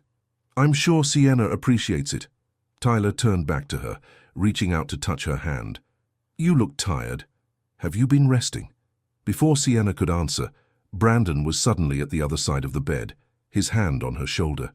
"She needs rest now, time for visitors to leave. I just got here, and the doctor said she needs minimal exposure to people, immune system and all that." Brandon's smile was sharp enough to draw blood. "I'm sure you understand." Tyler stood slowly, clearly recognizing he was being kicked out but maintaining his easygoing demeanor. "Of course. Sienna, I'll text you. Maybe we can grab coffee when you're feeling better." "Sure," Sienna said, mostly because she was too tired to process the testosterone-fueled standoff happening in her bedroom. Marcus, who'd been watching from the doorway with growing amusement, escorted Tyler out. The moment they were alone, Brandon turned to her with an expression of barely controlled irritation. "So, Tyler, an old friend from college. Who brought you soup and flowers and clearly wants to be more than an old friend? Are you jealous?" "Absolutely not. You look jealous. I look concerned for your health. You need rest, not visitors who want to—" He stopped himself. "Want to what?" Brandon ran a hand through his hair, frustration and something that looked a lot like jealousy warring in his expression. "You should rest. You're avoiding the question. You're still sick, and you're still jealous." "Sienna, I'm not interested in Tyler." The words came out before she could stop them, honest and raw. "I was never really interested in Tyler, even in college. He's nice, but he's boring. Not you." Silence crashed between them like a physical force. Brandon stared at her, his expression shifting through surprise, hope, and something that looked dangerously like want. "Get some rest," he said finally, his voice rough. "We'll talk about this when you're not running a fever, and I'm not 1 second away from saying something I can't take back." He left the room quickly, leaving Sienna staring at the closed door, her heart racing in a way that had nothing to do with the flu. This was getting dangerously complicated. And the terrifying part? She didn't want it to stop. The charity gala was exactly the kind of event Sienna normally avoided. Too many people, too much small talk, too many opportunities for awkward encounters with old university acquaintances who would inevitably ask about her career trajectory and relationship status. But Marcus had insisted, and Brandon had looked at her with those infuriatingly earnest eyes when he'd mentioned he was required to attend, and somehow she'd ended up in a floor-length burgundy gown that Olivia had forced her to buy. "You look stunning," Olivia had declared during their pre-event phone call. "That color makes you look like a gorgeous revenge-seeking goddess." "I'm not seeking revenge. No, you're seeking Brandon Rogers, which is basically the same thing at this point." Sienna had hung up on her. Now standing in the ballroom of one of Boston's most historic hotels, champagne in hand, she was regretting every life choice that had led to this moment. Especially because Tyler kept appearing at her elbow with refills and conversation, and Brandon was watching from across the room with an expression that could freeze hell itself. "So I was thinking," Tyler said, his fourth attempt at securing a proper date. "Maybe next weekend we could—" "Tyler, you're very sweet, but—" "Sienna Lawson! Oh my God! Is that really you?" The voice was loud, slightly slurred, and immediately recognizable. Jessica Morrison, who'd been in their business program and had the unique distinction of being both wildly popular and spectacularly messy. Sienna turned to find Jessica weaving slightly on her heels, champagne sloshing dangerously in her glass, her eyes bright with alcohol and mischief. "Jessica, hi, it's been 9 years. Can you believe it?" Jessica threw her arms around Sienna in an enthusiastic hug that nearly resulted in champagne spillage. "You look amazing. Doesn't she look amazing, Tyler?" "She does," Tyler agreed diplomatically.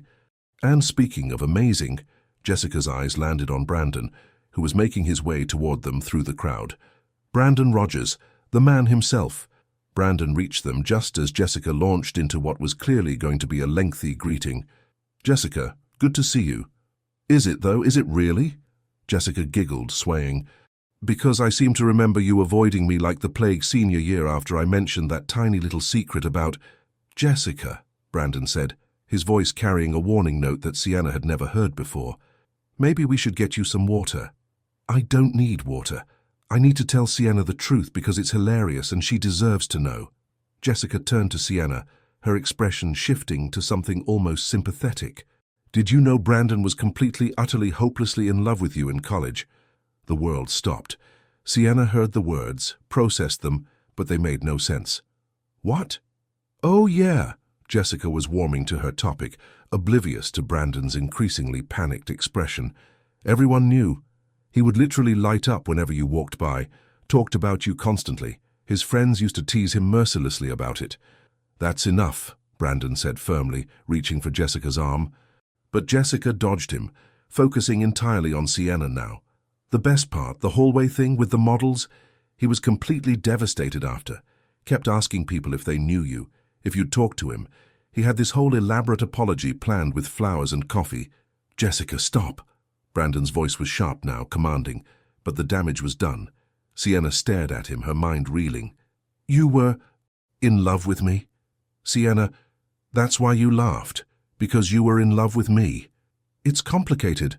"How is that complicated?" Her voice rose, drawing attention from nearby guests. "I spent 9 years thinking you were a cruel asshole who enjoyed humiliating people." "I was a nervous idiot who didn't know how to talk to the girl he liked." The confession hung in the air between them, raw and honest, and completely world-altering. Tyler, reading the room with surprising awareness, quietly excused himself. Jessica, finally realizing the magnitude of what she'd revealed, mumbled an apology and stumbled away, leaving Sienna and Brandon staring at each other in the middle of a crowded ballroom. "We should talk," Brandon said quietly. "Not here. Can we—" "The penthouse. Now." And the car ride back was silent, tension crackling between them like electricity. Sienna's mind was racing, replaying every interaction from college through a completely different lens. The way he'd stared at her in classes they shared, how he'd always seemed to be nearby in the library, the expression on his face right after she'd fallen, not mockery but panic. By the time they reached the penthouse, Sienna was practically vibrating with emotion she couldn't identify. Anger, confusion, something that felt dangerously like hope. Marcus's car wasn't in the garage. Working late again, probably. Good. Sienna stormed into the penthouse, Brandon close behind. She whirled on him the moment the elevator doors closed. Explain. Now. Everything. Brandon loosened his tie with jerky movements, his jaw tight. What do you want me to say? That I was a 22-year-old idiot who had no idea how to handle being attracted to someone? That I laughed because I was nervous and scared and completely out of my depth? You could have apologized. The next day, the next week, any time in the 9 years since. I tried. You transferred out of our shared class. You avoided me completely. And then you left Boston, and I thought... He stopped, ran a hand through his hair. I thought I'd lost any chance I ever had. So you just gave up? I respected your clear desire to have nothing to do with me. His voice rose to match hers. What was I supposed to do? Show up and force you to listen? Stalk you until you accepted my apology? You could have done literally anything except laugh at me. I know. The admission seemed to deflate him. Sienna, I know. I've regretted that moment every single day for 9 years. It's the worst thing I've ever done, and I can't take it back no matter how much I want to. They were standing in the living room now, both breathing hard, the space between them charged with years of misunderstanding. Everyone knew. Sienna's voice cracked slightly. Everyone knew you had feelings for me except me? Yes. And the video? I never showed it around. That was Jake, one of my friends who's an asshole I no longer speak to. He thought it was funny. I thought it was the only footage I had of you, which is deeply pathetic, but there it is.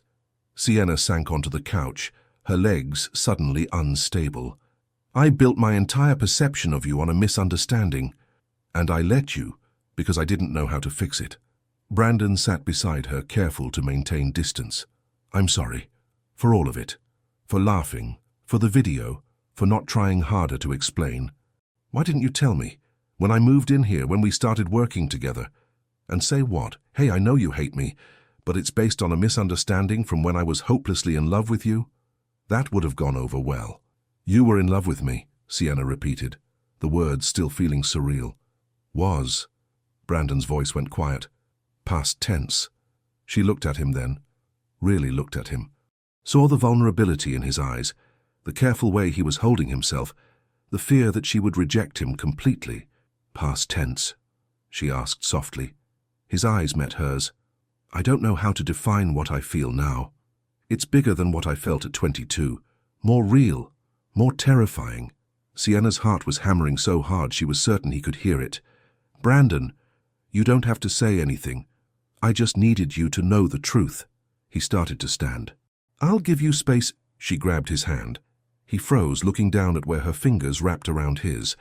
I spent 9 years hating you, Sienna said slowly, working through emotions in real time. 9 years building you into this villain in my mind. And now you're telling me it was all based on a nervous laugh from a boy who liked me. Yes, that's so stupid. Profoundly stupid. We're idiots. Complete idiots. She stood, pulling him up with her. They were close now, so close she could see his pulse jumping in his throat, could feel the heat radiating from his body. I'm still angry, she said. You should be. But I'm also... She struggled for the word. Curious. About? About what happens now. About what we could be if we stopped being enemies. Brandon's hand came up to her face, his thumb brushing her cheekbone with devastating gentleness. What do you want to happen now? I don't know, but I think I want to find out. He leaned in slowly, giving her every opportunity to pull away. His forehead touched hers, his breath warm against her lips. Sienna. The elevator chimed. They jumped apart as Marcus's voice called out, Anyone home? Got Thai food? Brandon dropped his hand, stepped back, his expression caught between frustration and something that looked like dark amusement. Marcus appeared in the living room, holding bags of takeout, completely oblivious to the charged atmosphere. Oh, good, you're both here. How was the gala? Sienna, you're home early. Is everything okay? Fine, Sienna managed, her voice surprisingly steady. Just tired. Brandon? Long night, Brandon said tightly. I'm going to skip dinner. Early morning tomorrow. He left before Marcus could protest, disappearing down the hallway to his room. Marcus looked at Sienna with confusion. "Did something happen?" "You have no idea," Sienna muttered. That night, lying in bed, Sienna stared at her ceiling and tried to process the evening's revelations. Brandon Rogers had been in love with her. Brandon Rogers had spent 9 years regretting a moment of stupidity. Brandon Rogers had almost kissed her tonight, and she had wanted him to. Her phone buzzed. "Brandon, I'm sorry for everything, not just tonight. Everything." She typed back, "We wasted 9 years being enemies." His response, "Then let's not waste any more time." Sienna smiled into the darkness. Tomorrow everything was going to change. She couldn't wait. Morning came with a new awareness that made everything feel different. Sienna emerged from her room to find Brandon already in the kitchen, but now every movement seemed loaded with meaning. The way he looked up when she entered, the small smile that played at his lips, the way his eyes tracked her across the room. "Morning," he said, and even his voice sounded different, warmer, more intimate. "Morning." She moved toward the coffee machine, and he shifted to give her space, but not before his hand brushed deliberately against her lower back as he passed. It was a light touch, barely there, but it sent electricity shooting through her entire body. Brandon noticed her reaction. His smile turned slightly wicked. "Sleep well?" he asked innocently. "Terribly." She poured her coffee with hands that weren't quite steady. "Someone kept texting me. Someone sounds inconsiderate. Someone is standing 3 feet away pretending to be innocent. I would never." But his eyes were dancing with mischief now, and Sienna realized she was seeing a side of Brandon she'd never witnessed before. Playful, relaxed, genuinely happy. Marcus wandered in, already on his phone, completely missing the charged atmosphere. "Morning. Brandon, don't forget we have the board meeting at 10. Sienna, are you still good to present the office design mock-ups this afternoon?" "Absolutely." "Great. Also, I'm thinking of ordering in for dinner. Maybe that Italian place." He paused, looking between them with sudden suspicion. "Why are you two smiling at each other like that?" "Like what?" Brandon asked. "Like you're sharing a secret. You guys didn't have another sticky note war, did you?" "Nothing like that," Sienna said quickly. "Just discussing the office design." At 7 in the morning, while smiling mysteriously. Marcus's eyes narrowed. "You two are acting weird." "We're always weird," Brandon pointed out. "You've mentioned it several times." "True." Marcus grabbed his coffee and headed back toward his room. "Try to keep the weirdness professional during the presentation later." The moment he was gone, Brandon moved closer, stopping just behind Sienna. His voice dropped to a murmur near her ear. "We're going to be terrible at hiding this from him." "Hiding what, exactly?" She turned to face him, which put them inappropriately close in the kitchen. "Whatever this is." His hand came up, fingers catching a strand of her hair and tucking it behind her ear with deliberate slowness. "Fair warning. I'm planning to be significantly less professional about my interest in you now that we've cleared up the 9-year misunderstanding. How unprofessional are we talking? You'll have to wait and see." He stepped back with visible reluctance. "But first, I have a board meeting, and you have designs to finalize. Adulting is inconvenient." "Extremely inconvenient." His smile was devastating. "Later, architect. Later, CEO." The office design presentation went flawlessly, which was fortunate because Sienna spent half of it hyper-aware of Brandon sitting at the conference table, watching her with an intensity that had nothing to do with architecture and everything to do with the conversation they'd had that morning. When she finished, the board members applauded, offering enthusiastic approval. Marcus beamed with pride. Brandon's expression was carefully neutral, but his eyes told a completely different story. "Excellent work, Ms. Lawson," the CFO said. "When can we start implementation?"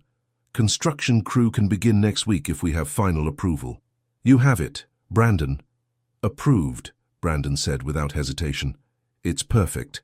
After the meeting, as people filed out, Brandon hung back.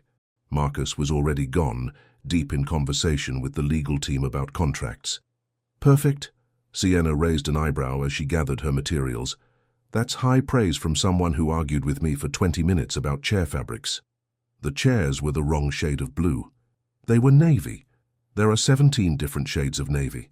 And you picked number 14 when clearly number 8 was superior. You're ridiculous. You love that I'm ridiculous.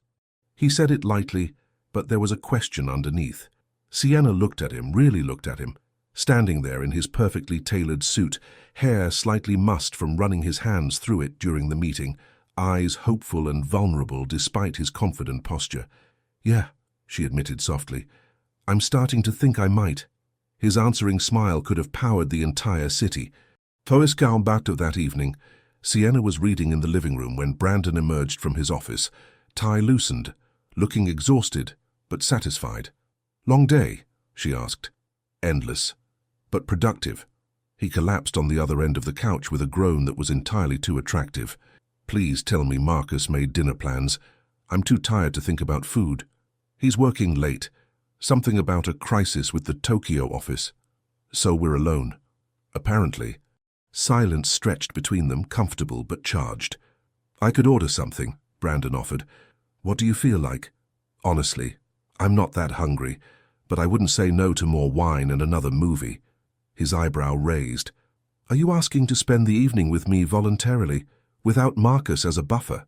"Don't let it go to your head." "Too late. My head is already insufferably large." But he was already standing, heading to the wine rack. "Your movie choice this time. But if you pick another period drama, I'm vetoing. What if I promise it has action?" "Period drama with action is still period drama. It's Shakespeare, Romeo and Juliet, the modern one with—" "I know the one. That's acceptable." He returned with 2 glasses and an opened bottle. "But fair warning, if you cry, I'm going to mock you mercilessly. If you cry, I'm taking photos." "Deal."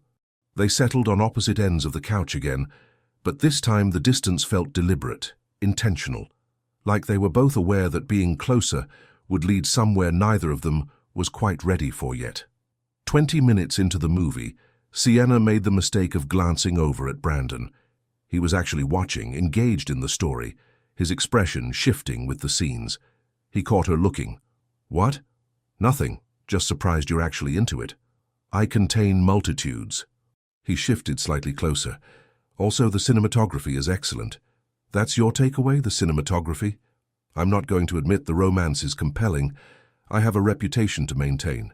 "Your reputation as an emotionally constipated CEO." "Exactly." But his smile was soft, genuine. They watched in comfortable silence until the balcony scene, when Brandon's hand moved to rest on the couch between them. Not touching her, but close enough that she could feel the warmth of his skin. Sienna's hand drifted toward his, their fingers a breath apart. The tension was excruciating and perfect. When Romeo and Juliet kissed on screen, Brandon's pinky finger hooked around hers, a connection so small and yet so significant that Sienna's breath caught. "This okay?" he murmured. "Yeah." Her voice came out barely above a whisper. "More than okay." They stayed like that through the rest of the movie, hands barely touching, the space between them charged with possibility. When the credits rolled, neither of them moved. "Sienna," Brandon said finally, his voice low and serious, "we should talk about what we're doing here." "What are we doing?" "I don't know. But I know I don't want to mess this up. I already wasted 9 years. I don't want to rush things now and ruin whatever chance we have." She turned to face him fully. "What do you want?" "Honestly, everything. But I'll take whatever you're willing to give." His thumb traced small circles on her hand. "I just need you to know this isn't casual for me. Whatever this is, wherever it goes, it matters. It matters to me too." Sienna squeezed his hand. "But you're right. We should be smart about this. Take our time. Be responsible adults." "Exactly. Even though I really, really don't want to be responsible right now." She laughed, and the sound seemed to ease some of the tension. "Neither do I, but your brother is my best friend and business partner, and I'm still technically a guest in your home. And we have approximately 10 days before your apartment is ready, so we should probably not complicate things more than they already are." Probably not. But neither of them let go of each other's hands. "Tomorrow," Brandon said, "I'm taking you to dinner. A real date. No more pretending this is just hostile cohabitation. A date. The most official date possible. I'll pick you up from the guest wing like a proper gentleman." "That's ridiculous. We live in the same penthouse." "I don't care. I'm doing this right." He lifted her hand to his lips, pressing a kiss to her knuckles that made her entire body warm. Good night, Sienna. Good night, Brandon. She watched him walk to his room, every line of his body suggesting restraint, control, careful distance. But when she looked down, she found a sticky note he must have hidden under the wine bottle while she was watching the movie. I'm falling for you. Have been since the hallway. Will continue until forever. B. Sienna pressed the note to her chest and smiled until her cheeks hurt. Tomorrow couldn't come fast enough. The dinner party had been Marcus's idea, a celebration of the successful office redesign completion and an excuse to gather friends and business associates in the penthouse, which meant Sienna had spent 2 hours getting ready, changing outfits 3 times before settling on a deep sapphire dress that hugged every curve before flowing elegantly to just above her knees.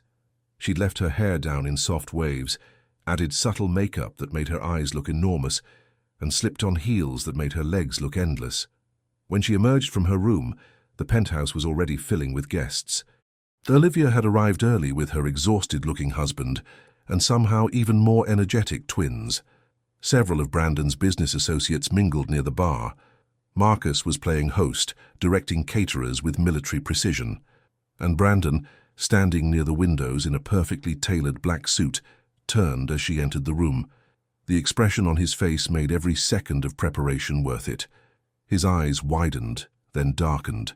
His lips parted slightly. For a moment, he looked absolutely stunned, like someone had physically hit him with the force of her appearance. "Cece, you look gorgeous." Olivia appeared at her elbow with a knowing grin. "Doesn't she look gorgeous, Brandon?" Brandon seemed to struggle with words. Yes, gorgeous doesn't quite cover it." "Devastatingly beautiful," Olivia supplied helpfully. "That's closer." His eyes never left Sienna's face. "You look incredible." "Thank you," Sienna managed, acutely aware of the heat flooding her cheeks. "I'm going to check on the twins before they dismantle Brandon's expensive furniture," Olivia said, disappearing with a wink that was entirely too obvious. Brandon moved toward Sienna, stopping just close enough to murmur, "That dress should be illegal." "Is that your professional opinion as CEO?" "That's my personal opinion as a man who's going to have a very difficult time being appropriate tonight." His hand brushed her lower back, barely a touch but enough to send electricity through her entire body. "Fair warning, I'm going to be staring at you all evening." "I noticed." "Good." His smile was devastating. "I want you to notice." The evening unfolded with wine, laughter, and increasingly excellent food. Sienna found herself pulled into conversations with Brandon's business partners, fielding compliments about the office design and questions about her architectural firm. Brandon stayed nearby, his presence a constant, warm awareness even when they weren't directly speaking. Every time she looked up, his eyes were on her. When she laughed at something Marcus said, Brandon's expression softened with fondness. When one of his associates got a bit too friendly, standing too close and monopolizing her attention, Brandon materialized at her side with an excuse about introducing her to someone else. "Jealous?" she whispered as he guided her away. "Absolutely." He didn't even pretend otherwise. "That man was standing entirely too close to you." "Possessive much? When it comes to you?" "Apparently, yes." As the evening progressed, Sienna became hyper-aware of Brandon's every movement. The way he rolled his sleeves up, revealing strong forearms. The sound of his laugh when Marcus told a terrible joke. The moments when he'd pass by her chair and his hand would ghost across her shoulder or along her back. Touches so brief they could be accidental, but felt entirely deliberate. By the time dinner was served, the tension between them was palpable enough that Olivia kept giving her significant looks across the table. "So, Sienna," one of Brandon's board members said, "how long are you staying at the penthouse?" "Just a few more days, actually. My brother's apartment is almost finished with repairs." "That's a shame," the man continued. "Brandon seems much more relaxed with you around." Marcus laughed. "Relaxed? They spend half their time arguing." "It's called creative discourse," Brandon said smoothly, his eyes meeting Sienna's with private amusement. "It's called Sienna winning every argument," she corrected. "I let you win. You wish you let me win." "See?" Marcus gestured at them. "This is what I deal with constantly." As guests started to leave around 11, thanking Marcus for the lovely evening, Sienna helped clear plates and redirect the catering staff. The twins had long since crashed on one of the guest beds, and Olivia was gathering their things with her husband. That dress worked, Olivia whispered as she hugged Sienna goodbye. That man couldn't take his eyes off you all night. Was it that obvious? Only to everyone with functioning eyesight. She pulled back with a grin. Whatever's happening between you two, don't overthink it, just feel it. By midnight, the penthouse was empty, except for Marcus, Brandon, and Sienna. Marcus yawned, checking his phone. I'm exhausted. Great party, though. You two cleaning up? We've got it, Brandon said. Get some rest. Thanks, good night. Marcus disappeared down the hallway. Silence descended. Sienna and Brandon stood in the living room, surrounded by the remnants of the party. Empty wine glasses, scattered napkins, the lingering warmth of conversation. Come with me, Brandon said quietly, holding out his hand. She took it without hesitation. He led her to the terrace where the city sprawled below them in a sea of lights. The night air was cool, carrying the faint sounds of traffic and distant music. Above, stars struggled to compete with the urban glow. I've been wanting to get you alone all night, Brandon admitted, turning to face her. The city lights cast shadows across his face, making him look simultaneously familiar and mysterious. You had me alone several times. Not like this. Not where I could do this.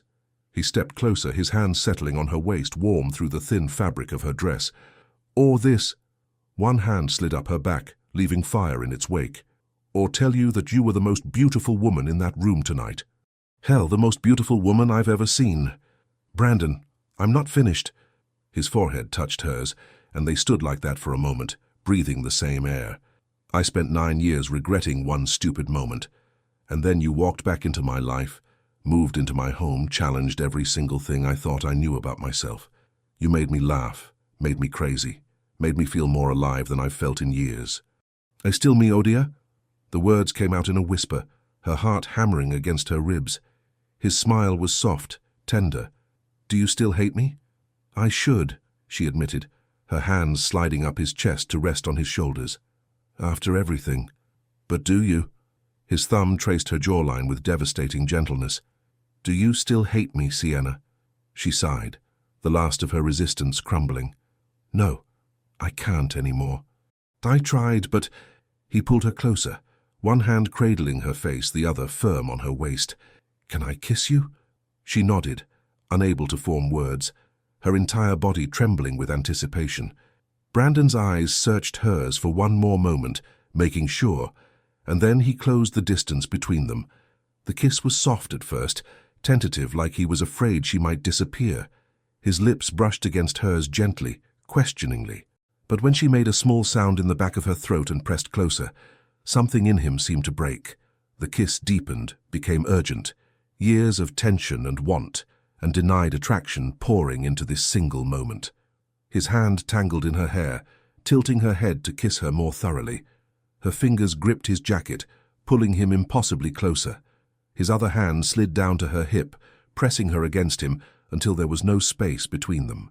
They kissed like they were drowning and each other was air, like they were making up for 9 wasted years in one explosive moment. His tongue swept against hers and she gasped, which only made him kiss her deeper, more possessively. When they finally broke apart, both breathing hard, Brandon rested his forehead against hers again. That was... he started. Yeah, she agreed, because words seemed insufficient. Should we... He gestured vaguely toward the penthouse. Yes. She grabbed his hand. Your room now. They made it through the living room, down the hallway, stopping twice because Brandon couldn't resist kissing her against the wall, his hands roaming her body like he was trying to memorize every curve. In his room, he closed the door and immediately pulled her back into his arms, kissing her with renewed urgency. His hands found the zipper of her dress, sliding it down with agonizing slowness. You're sure? He murmured against her neck. Very sure. You? I've never been more sure of anything. The dress pulled at her feet. Brandon pulled back to look at her, and the raw want in his expression made her feel powerful and desired and absolutely beautiful. You're perfect, he breathed. Stop talking and kiss me. He grinned. Bossy. You love it. I really do. His jacket came off, then his tie. Sienna worked on his shirt buttons, her fingers trembling slightly with anticipation and nerves and overwhelming want. Brandon reached for his belt and promptly tripped over his own feet, trying to remove his pants too quickly, catching himself on the bed with a muttered curse. Sienna burst out laughing, the tension breaking into something sweet and intimate and real. "Are you laughing at me?" He looked up with mock indignation. "Revenge for the hallway fall?" His answering laugh was warm and genuine. "Fair. I absolutely deserved that." Then he pulled her down onto the bed, and suddenly nothing was funny anymore. Everything was heat and want, and the slide of skin against skin, and whispered words and gasped names. They made love with an urgency born of years of denial, but also with unexpected tenderness. Brandon's hands were everywhere, worshipping every inch of her body with touches and kisses that made her feel cherished and desired in equal measure. His lips traced patterns across her skin, murmuring words of praise and want and affection between kisses. "So beautiful," he whispered against her shoulder. "Can't believe you're real. Can't believe you're here." She responded with touches of her own, learning the landscape of his body, the places that made him gasp, the way his muscles tensed under her fingers. When they finally came together, it felt like everything clicking into place, like 9 years of misunderstanding and tension and denied attraction had been building toward this singular moment of connection. Afterward, they lay tangled together, both breathless and overwhelmed. "That was—" Brandon started. "If you say nice, I'm leaving." He laughed, pulling her closer. "I was going to say, worth waiting 9 years for." "That's acceptable." They fell asleep like that, wrapped around each other, neither wanting to let go. When Sienna woke, early morning light was filtering through the curtains. She was still in Brandon's bed, his arm draped across her waist, his face peaceful in sleep. She studied him in the quiet morning, the strong line of his jaw, the way his hair fell across his forehead, the slight smile that played at his lips, even in sleep. His eyes opened slowly, and when they focused on her, his smile widened. "Good morning, enemy," he murmured, voice rough with sleep. She grinned. "Good morning, enemy." He pulled her closer, pressing a kiss to her bare shoulder, then her neck, then finally capturing her lips in a slow, thorough kiss that promised everything. "How do you feel?" he asked. "Perfect. You?" "Like I finally did something right after years of getting it wrong." They stayed in bed, talking in whispers, stealing kisses, until the sound of the elevator chiming announced Marcus's early return. "He's home," Sienna said, suddenly nervous. "We should—" "Get dressed. Definitely get dressed." They scrambled into clothes, both moving with frantic urgency. Brandon pulled on pants and a t-shirt, while Sienna grabbed one of his button-downs, hastily doing up buttons. "Kitchen," Brandon suggested. "Coffee? Normal morning behavior?" "Coffee sounds good." They made it to the kitchen just as Marcus's footsteps approached. Sienna was reaching for mugs when Brandon caught her waist, pulling her around for one more kiss, which was exactly when Marcus walked in. "I forgot my—" "What the hell?" They jumped apart, but the damage was done. Marcus stood frozen in the doorway, his expression cycling through shock, confusion, and dawning realization at computer processing speed. "My best friend," he said slowly, pointing at Brandon, "and my sister." He pointed at Sienna. "We're just—" He gestured vaguely at them. "Kissing?" "Marcus," Brandon started. "In my penthouse." "Technically it's his penthouse," Sienna pointed out, then immediately regretted it. "Not helpful, Sienna." Marcus ran both hands through his hair. How long has this been happening?" "Define this," Brandon said. "Don't lawyer me right now. You—" He pointed at Brandon. "You've been harboring inappropriate feelings for my sister under my nose." "Not under your nose, very much behind your back." "Still not helpful." Sienna bit back a laugh, which earned her a glare from her brother. "Marcus, breathe," she said. "It's not that—" "Not that what? Not that big a deal. You're my sister. He's my best friend. This is—" He seemed to struggle for words. "This is complicated." "We know it's complicated," Brandon said calmly. "Which is why we were going to tell you eventually." "Eventually? When? At your wedding?" "We haven't planned that far ahead," Sienna said, then caught Brandon's expression. "Wait, have you?" He didn't answer, which was answer enough. Marcus looked between them, his expression shifting from shock to something that looked suspiciously like reluctant acceptance. "You're serious about this," he said finally. "Both of you?" "Yes." they said simultaneously. Marcus sank into a chair, processing. I need coffee, lots of coffee, and possibly therapy. I'll make the coffee, Sienna offered. I'll call the therapist, Brandon added. You're both terrible. But Marcus was almost smiling now. Fine, fine. But we're having a very long talk about this. Ground rules, boundaries. What happens if you break her heart? I won't, Brandon said immediately, his voice serious. I promise you, Marcus. I won't hurt her. Marcus studied his best friend for a long moment, then looked at his sister. Are you happy? Yeah, Sienna said softly, really happy. Then I guess I can't kill him. Marcus accepted the coffee Sienna handed him, but fair warning, you two are going to endure so many jokes. So many jokes. Worth it, Brandon said, catching Sienna's hand under the table. She squeezed back, her heart full. They'd survived 9 years of misunderstanding. They could survive Marcus's jokes. Together. 3 days after Marcus discovered them, Sienna found herself sitting in Olivia's kitchen, watching her friend expertly prevent her twins from using the kitchen island as a trampoline while simultaneously making coffee. So let me get this straight, Olivia said, grabbing Emma before she could scale the refrigerator. You had amazing sex with the man you've wanted for weeks. I did not say it was amazing. Your face, when you talk about it, says it was amazing. Don't interrupt. Olivia handed Sienna a mug. You had amazing sex. He's been wonderful since. Marcus gave his blessing and you're freaking out? I'm not freaking out. You called me at 6 in the morning saying you needed to talk urgently. That's the definition of freaking out. Sienna groaned, dropping her head to the table. What if it's just physical? What if we got caught up in the tension and the novelty of not hating each other anymore, and now that we've actually, what if that's all it was? Did he act like it was just physical? No, he's been perfect. Too perfect. Sienna lifted her head. He brings me coffee in the morning, leaves little notes, kisses my forehead when he leaves for work. He's attentive and sweet and you're terrified. Yes, because what if I'm falling for him and he realizes I'm not worth the 9-year wait? What if this ruins his friendship with Marcus? What if we're great in the moment, but terrible in actual relationship? What if... Okay, stop.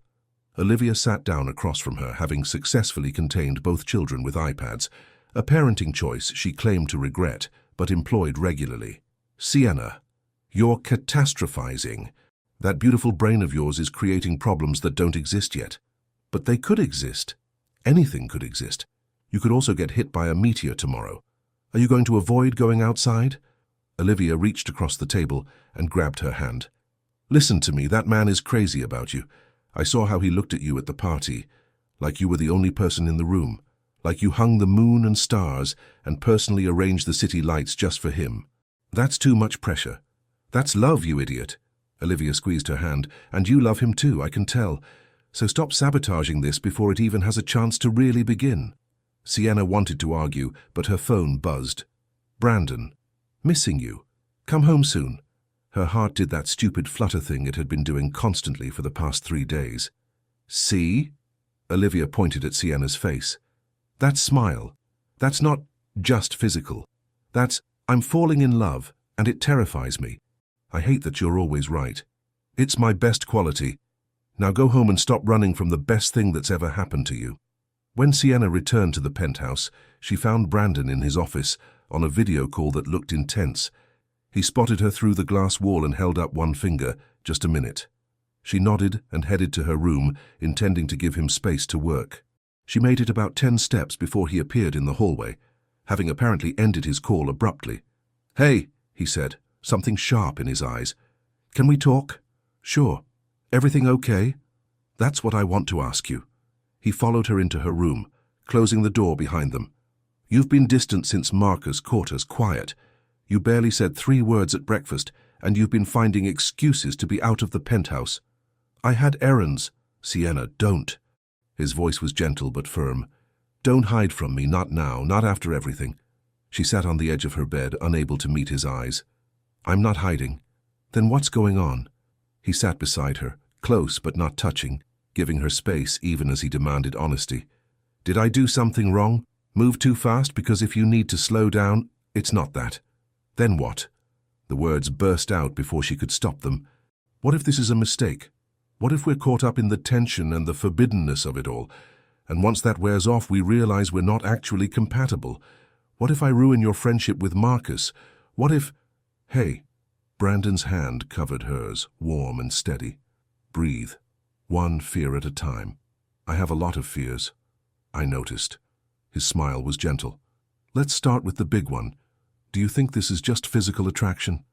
I don't know. Maybe. Okay. Honest answer. When you woke up in my arms the other morning, what was the first thing you felt? Sienna closed her eyes, remembering. Safe.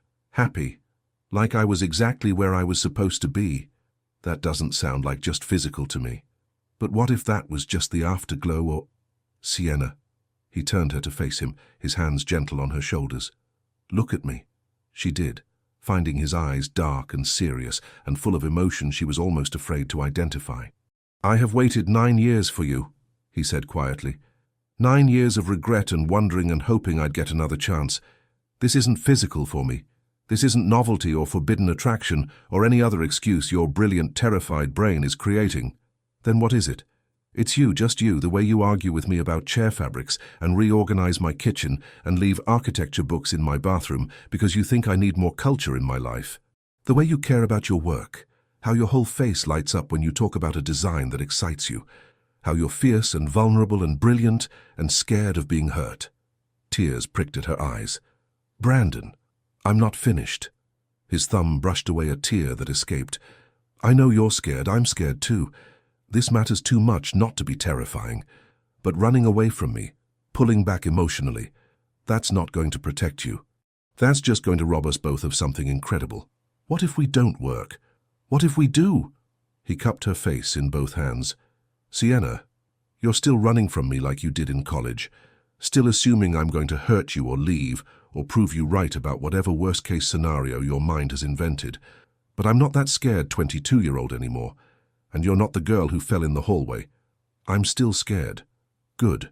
That means this matters. He kissed her forehead, soft and lingering. Be scared. But be scared with me, not away from me.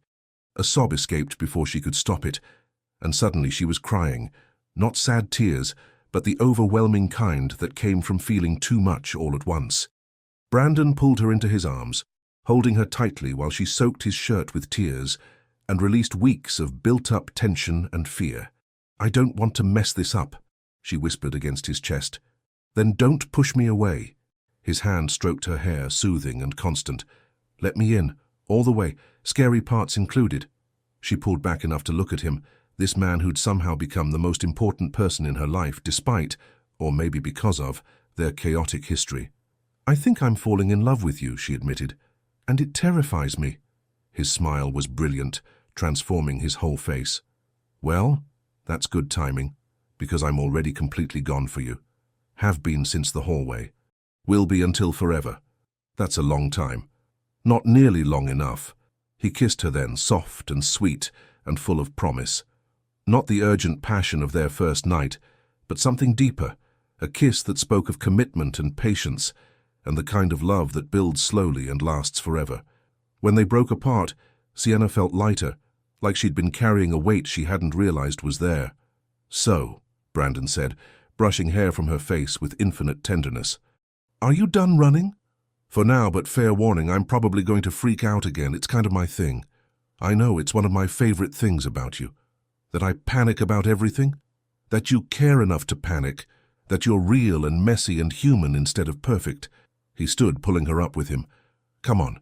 Marcus is making dinner. Apparently he's decided that if we're going to date, he gets to supervise through aggressive cooking. That sounds exactly like Marcus. He's made approximately 40 jokes about us since this morning. Only 40? He's losing his touch. They walked to the kitchen hand in hand, and when Marcus looked up from his elaborate pasta preparation, he grinned. Look who emerged from the emotional crisis. I was about to send a search party. Your sister was catastrophizing, Brandon said, kissing Sienna's temple. That's her superpower. Marcus pointed a wooden spoon at them. Ground rule number 1. No being cute at the dinner table. I can only handle so much. We make no promises, Sienna said, feeling genuinely happy for the first time in days. That night, After dinner and Marcus's increasingly elaborate jokes about their relationship, Sienna lay in Brandon's bed, her official new sleeping location apparently, with his arm around her and his heartbeat steady under her ear. "Hey," she said softly. "Thank you." "For what?" "For not letting me run. For calling me on my fears. For being patient with my chaos. Always." He kissed the top of her head. "We're in this together now. All of it. The scary parts, the messy parts, the wonderful parts. Even the parts where I reorganize your office without asking. Especially those parts." She smiled into the darkness, finally allowing herself to believe that maybe, just maybe, this could actually work. They'd wasted 9 years. She wasn't about to waste another day being afraid of the best thing that had ever happened to her. The text from the building manager came on a Wednesday morning, exactly 1 week after Sienna had stopped running from her feelings. "Apartment repairs complete, ready for occupancy." Sienna stared at the message, her coffee going cold in her hand. She should be happy. Relieved even. Marcus could have his space back. She could establish her independence. Everything could return to normal. Except nothing about the past month had been normal, and the thought of leaving the penthouse, leaving Brandon, felt like someone had reached into her chest and squeezed. "Everything okay?" Brandon appeared behind her, his hand settling on her lower back in the casual, affectionate way he'd adopted over the past week. "You look like you just received bad news." "The apartment's ready." She turned to show him the message. "Marcus can move back in whenever he wants." Something flickered in Brandon's expression, there and gone so quickly she almost missed it. "That's great.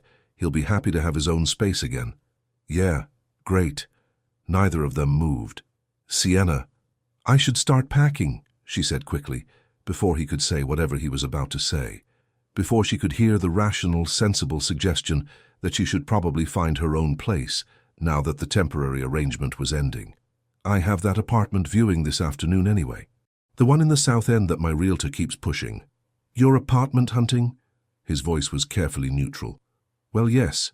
I can't live with Marcus forever, or—" She gestured vaguely around the penthouse, unable to say, "with you," because they hadn't actually discussed what happened next. They'd been living in a beautiful bubble of stolen kisses and shared mornings and nights tangled together, but they'd carefully avoided talking about the future. "Right, of course." Brandon's jaw tightened. That makes sense. The conversation felt wrong, stilted, like they were both reading from scripts neither of them had written. Marcus emerged from his room, already on his phone, and brightened when he saw the message on Sienna's screen. "Finally! I can stop being a third wheel in my own borrowed living situation. No offense to either of you, but watching you two make heart eyes at each other over breakfast is nauseating." "We don't make heart eyes," Sienna protested. "You absolutely make heart eyes. It's disgusting. I'm thrilled for you, but disgusting." He grabbed his briefcase. "Brandon, we have the investor meeting at noon. Sienna, you're viewing that apartment at 3, right? How did you know about that?" "You mentioned it last week. I have an excellent memory for details that allow me to mock you later." He headed toward the elevator. "Anyway, I'll probably move back this weekend. Give you kids some space to figure out whatever this is." He left, and the silence that descended felt heavier than before. "I should get to work," Brandon said finally. "Big day." "Yeah, me too." He kissed her forehead, a gesture that had become routine and precious, but it felt almost like goodbye. Sienna spent the rest of the morning trying to focus on client emails and failing spectacularly. By the time 3 o'clock rolled around, she'd convinced herself that viewing the apartment was the responsible, adult thing to do. She needed her own space. She couldn't just move in with Brandon permanently after barely a month of dating. That would be crazy. Except the thought of not waking up next to him felt crazier. The apartment building in the South End was beautiful. Historic brick, tasteful lobby. The kind of place she dreamed about when she first moved back to Boston. The realtor met her in the lobby with an enthusiastic smile. "You're going to love this one. 2 bedrooms, renovated kitchen, and the light is spectacular." They rode the elevator to the 4th floor, and Sienna tried to summon enthusiasm she didn't feel. The realtor unlocked the door to Unit 4C, and Brandon was standing in the empty living room. Sienna stopped dead in the doorway. "What are you doing here?" The realtor looked between them with dawning understanding. "Oh, you two know each other. I'll just wait in the hallway. Take your time. She disappeared, leaving them alone in the echoing space. What are you doing here? Sienna repeated. Brandon turned from the window and the expression on his face was raw, vulnerable, and absolutely terrified. Stopping you from making a terrible mistake. Renting an apartment is a terrible mistake? Yes. No. Maybe. He ran a hand through his hair, the gesture achingly familiar. Renting this apartment specifically is a terrible mistake. Why? Because you already have a home. With me. Not as Marcus's sister crashing temporarily. Not as a guest in a spare room. As my partner. As the woman I want to wake up next to every single morning for the rest of my life. Sienna's heart stopped. Brandon, let me finish. Please. He crossed the empty room until he stood in front of her, his hands gentle on her arms. I know this is fast. I know we've only been officially together for a week. But we've also spent 9 years dancing around each other, and I don't want to waste another second pretending this is casual or temporary or anything less than what it actually is. Which is everything. His hands slid down to capture hers. You're everything, Sienna. You make me laugh, you challenge me, you've reorganized my entire life, and somehow made it better in the process. The idea of you living somewhere else, of not coming home to you every day, it's unbearable. Tears pricked at her eyes. Are you asking me to move in with you officially? No. Her heart sank, and then Brandon dropped to one knee in the middle of the empty apartment. Oh my God, Sienna whispered. I'm asking you to marry me. He pulled a small velvet box from his jacket pocket with shaking hands. I'm asking you to stop apartment hunting because you already have a home, with me, forever. I'm asking you to let me spend the rest of my life making up for that laugh in the hallway. I'm asking you to let me love you properly, officially, permanently. He opened the box, revealing a stunning ring, elegant, classic, with a central diamond surrounded by smaller stones that caught the afternoon light streaming through the windows. Sienna Lawson, will you marry me? Will you let me spend the next 9 decades, if we're lucky, being the man you deserve? Will you reorganize my life and argue with me about paint colors and make me laugh until I can't breathe? She was crying now, tears streaming down her face, her heart so full it felt like it might burst. You're proposing, in an empty apartment, that I was supposed to rent. I'm proposing in the apartment where I stopped you from making the biggest mistake of both our lives. His smile was nervous, hopeful. So, put me out of my misery here. Yes or no? You waited 9 years to do everything right, she said, sinking to her knees in front of him so they were eye level. 9 years from a stupid laugh to this moment. Was it worth the wait? She cupped his face in her hands, seeing the man who'd taken care of her when she was sick, who'd left her love notes disguised as sarcastic comments, who'd looked at her like she was the most precious thing in his world. Every single second. Is that a yes? That's a yes. Yes, I'll marry you. Yes, I'll come home to you every day. Yes, I'll spend the rest of my life loving you and arguing about chair fabrics and making you crazy. His laugh was relieved and joyful as he slipped the ring onto her finger. It fit perfectly, like it had been made for her, like everything about them had been leading to this moment. Then he was kissing her, deep and passionate and full of promise. They knelt in the empty apartment, holding each other, laughing and crying and reveling in the sheer rightness of it all. Hey, so how's the apartment? Oh my God!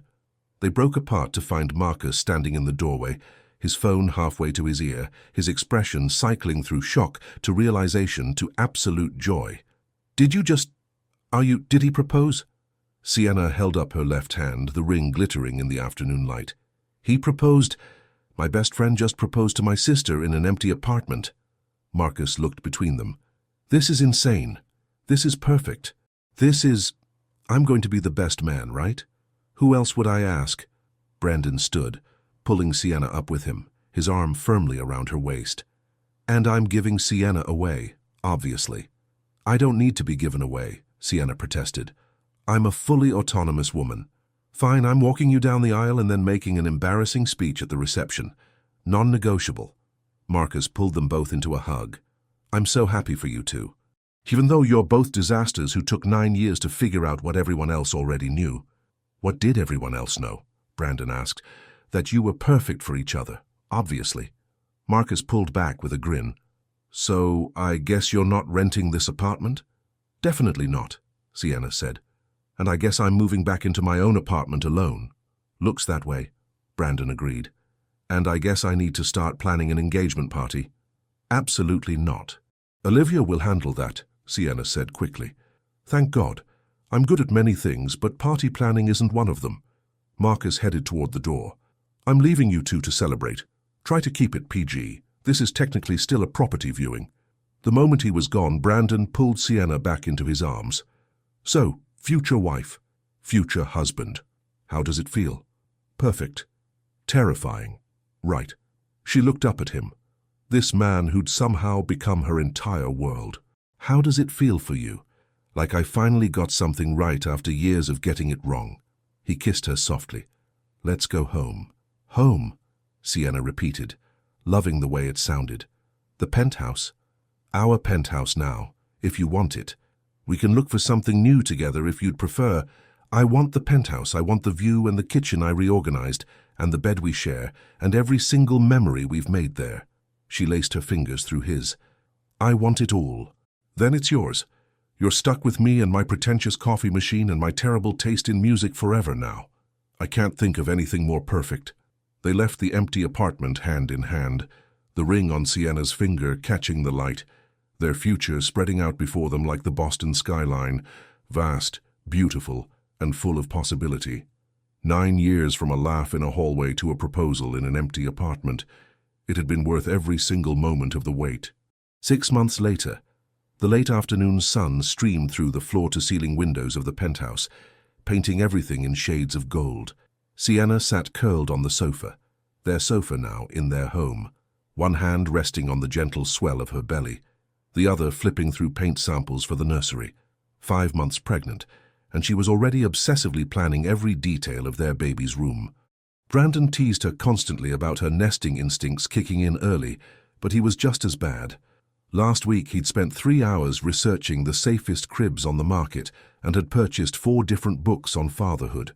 The elevator chimed, and Sienna smiled, knowing exactly who it was even before Brandon appeared, loosening his tie with one hand while holding a bag from her current favorite restaurant with the other. I brought tacos, he announced, crossing to the sofa and leaning down to kiss her thoroughly. Hello, wife? Hello, husband. The words still gave her a thrill, even 3 months after their wedding. A small, perfect ceremony with just close friends and family, where Marcus had cried through his entire best man speech, and Olivia had taken approximately 3,000 photos. Brandon set down the food and immediately placed both hands on her belly, his expression shifting to that soft, awed look he got whenever he touched her there. And, how are my 2 favorite people today? As if in answer, the baby kicked forcefully against his palm. His face lit up like he'd just witnessed a miracle. Did you feel that? That was definitely a kick, a strong kick. Future soccer player, maybe? Or future architect with strong opinions about spatial design? Sienna covered his hands with hers. Your son or daughter has been active all day. I think they inherited your inability to sit still, or your tendency to argue with everything. He leaned down, bringing his mouth close to her belly. Hey there, little one. It's Dad. Just reminding you that when you get here, you're going to be the most loved kid in the history of ever. Fair warning, your Uncle Marcus is already planning to spoil you rotten and teach you all the embarrassing stories about your parents. The baby kicked again, and they both laughed. I think that was approval, Sienna said, running her fingers through Brandon's hair as he stayed close to her belly, or terror at the thought of Uncle Marcus's storytelling. He pressed a kiss to her stomach, then straightened, pulling her gently to her feet. Come on, let's eat before the tacos get cold. They settled at the dining table, the one they'd picked out together, along with everything else in the penthouse that now reflected both their styles. Sienna's architectural sketches covered one wall. Brandon's vintage book collection lined the shelves. Their life together was visible in every corner of the space. How was your day? Brandon asked, serving her tacos with the attentiveness he'd adopted since discovering she was pregnant. He'd become almost comically protective, monitoring her food intake, making sure she rested, hovering whenever she did anything more strenuous than walking. Good. Finished the Copley Square project designs, met with the contractor about the timeline. She took a bite and groaned with pleasure. These tacos are perfect. How did you know I was craving exactly this? Because you've been craving them every Tuesday for the past month. I'm learning the patterns. That's slightly concerning. That's being an observant husband. He reached across the table to take her hand. You look beautiful today, by the way. Did I mention that? You did. This morning, this afternoon via text. And now, you're becoming predictable, Rogers. Rogers Lawson, he corrected. They'd both hyphenated their last names, a compromise that had made Marcus laugh and declare them the most indecisive married couple in history. The elevator chimed again, and Marcus's voice called out, I'm here, don't be naked. We're eating dinner, Sienna called back, fully clothed.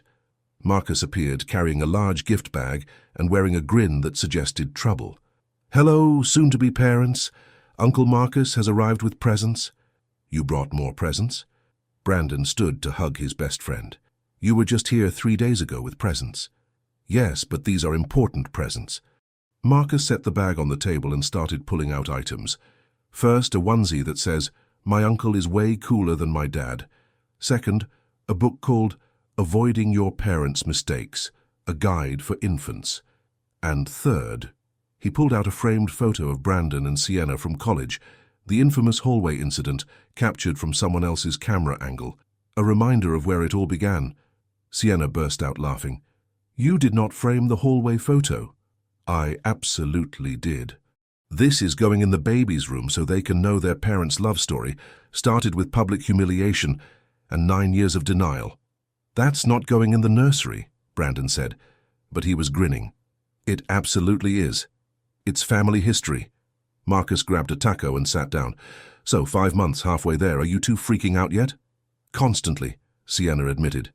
Yesterday, Brandon spent an hour Googling how to tell if you're going to be a good father.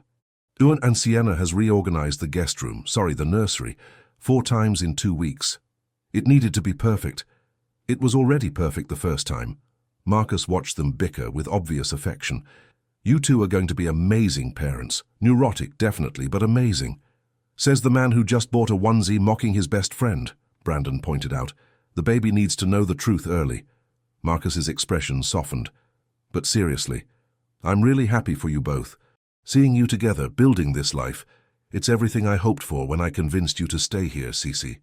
You didn't convince me, Sienna protested. The flood convinced me. I encouraged the flood through sheer force of will because I knew you two needed to be trapped together. He raised his water glass. To Brandon and Sienna, to babies and love stories and 9 years of absolutely ridiculous pining. They clinked glasses, laughing. After dinner, Marcus left with promises to return next week with more embarrassing gifts, and Sienna and Brandon retreated to the bedroom.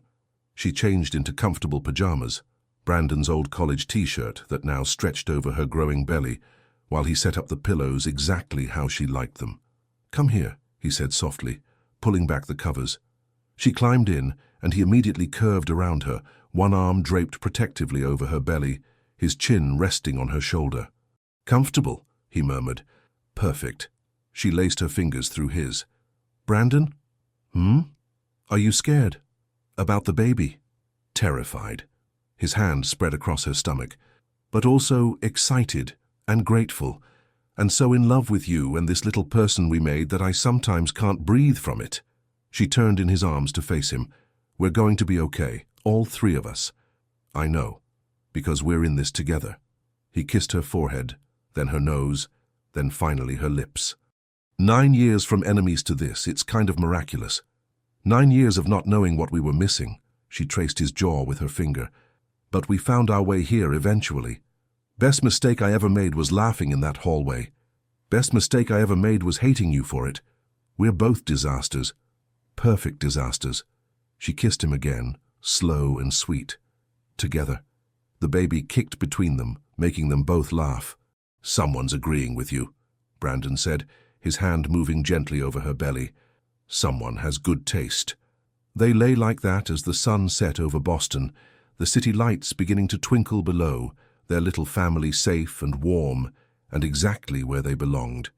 In the morning there would be breakfast with terrible coffee puns from Brandon, more paint samples to review, client calls and board meetings, and all the beautiful mundane details of life. But tonight there was just this, The three of them wrapped in love that had survived misunderstanding and time and fear. From enemies to lovers to partners to parents, it had been worth every single moment of the journey. "I love you," Sienna whispered into the darkness. "I love you too," Brandon replied, his voice warm and certain. "Both of you. Forever." And as sleep claimed them, wrapped around each other with their hands resting on the promise of their future, they knew with absolute certainty their story was only just beginning. Leave your comment and share this story with someone special. It truly helps us keep bringing new stories to you. And if you want to follow every chapter of this emotional journey, subscribe to the channel and turn on the notification bell. Your support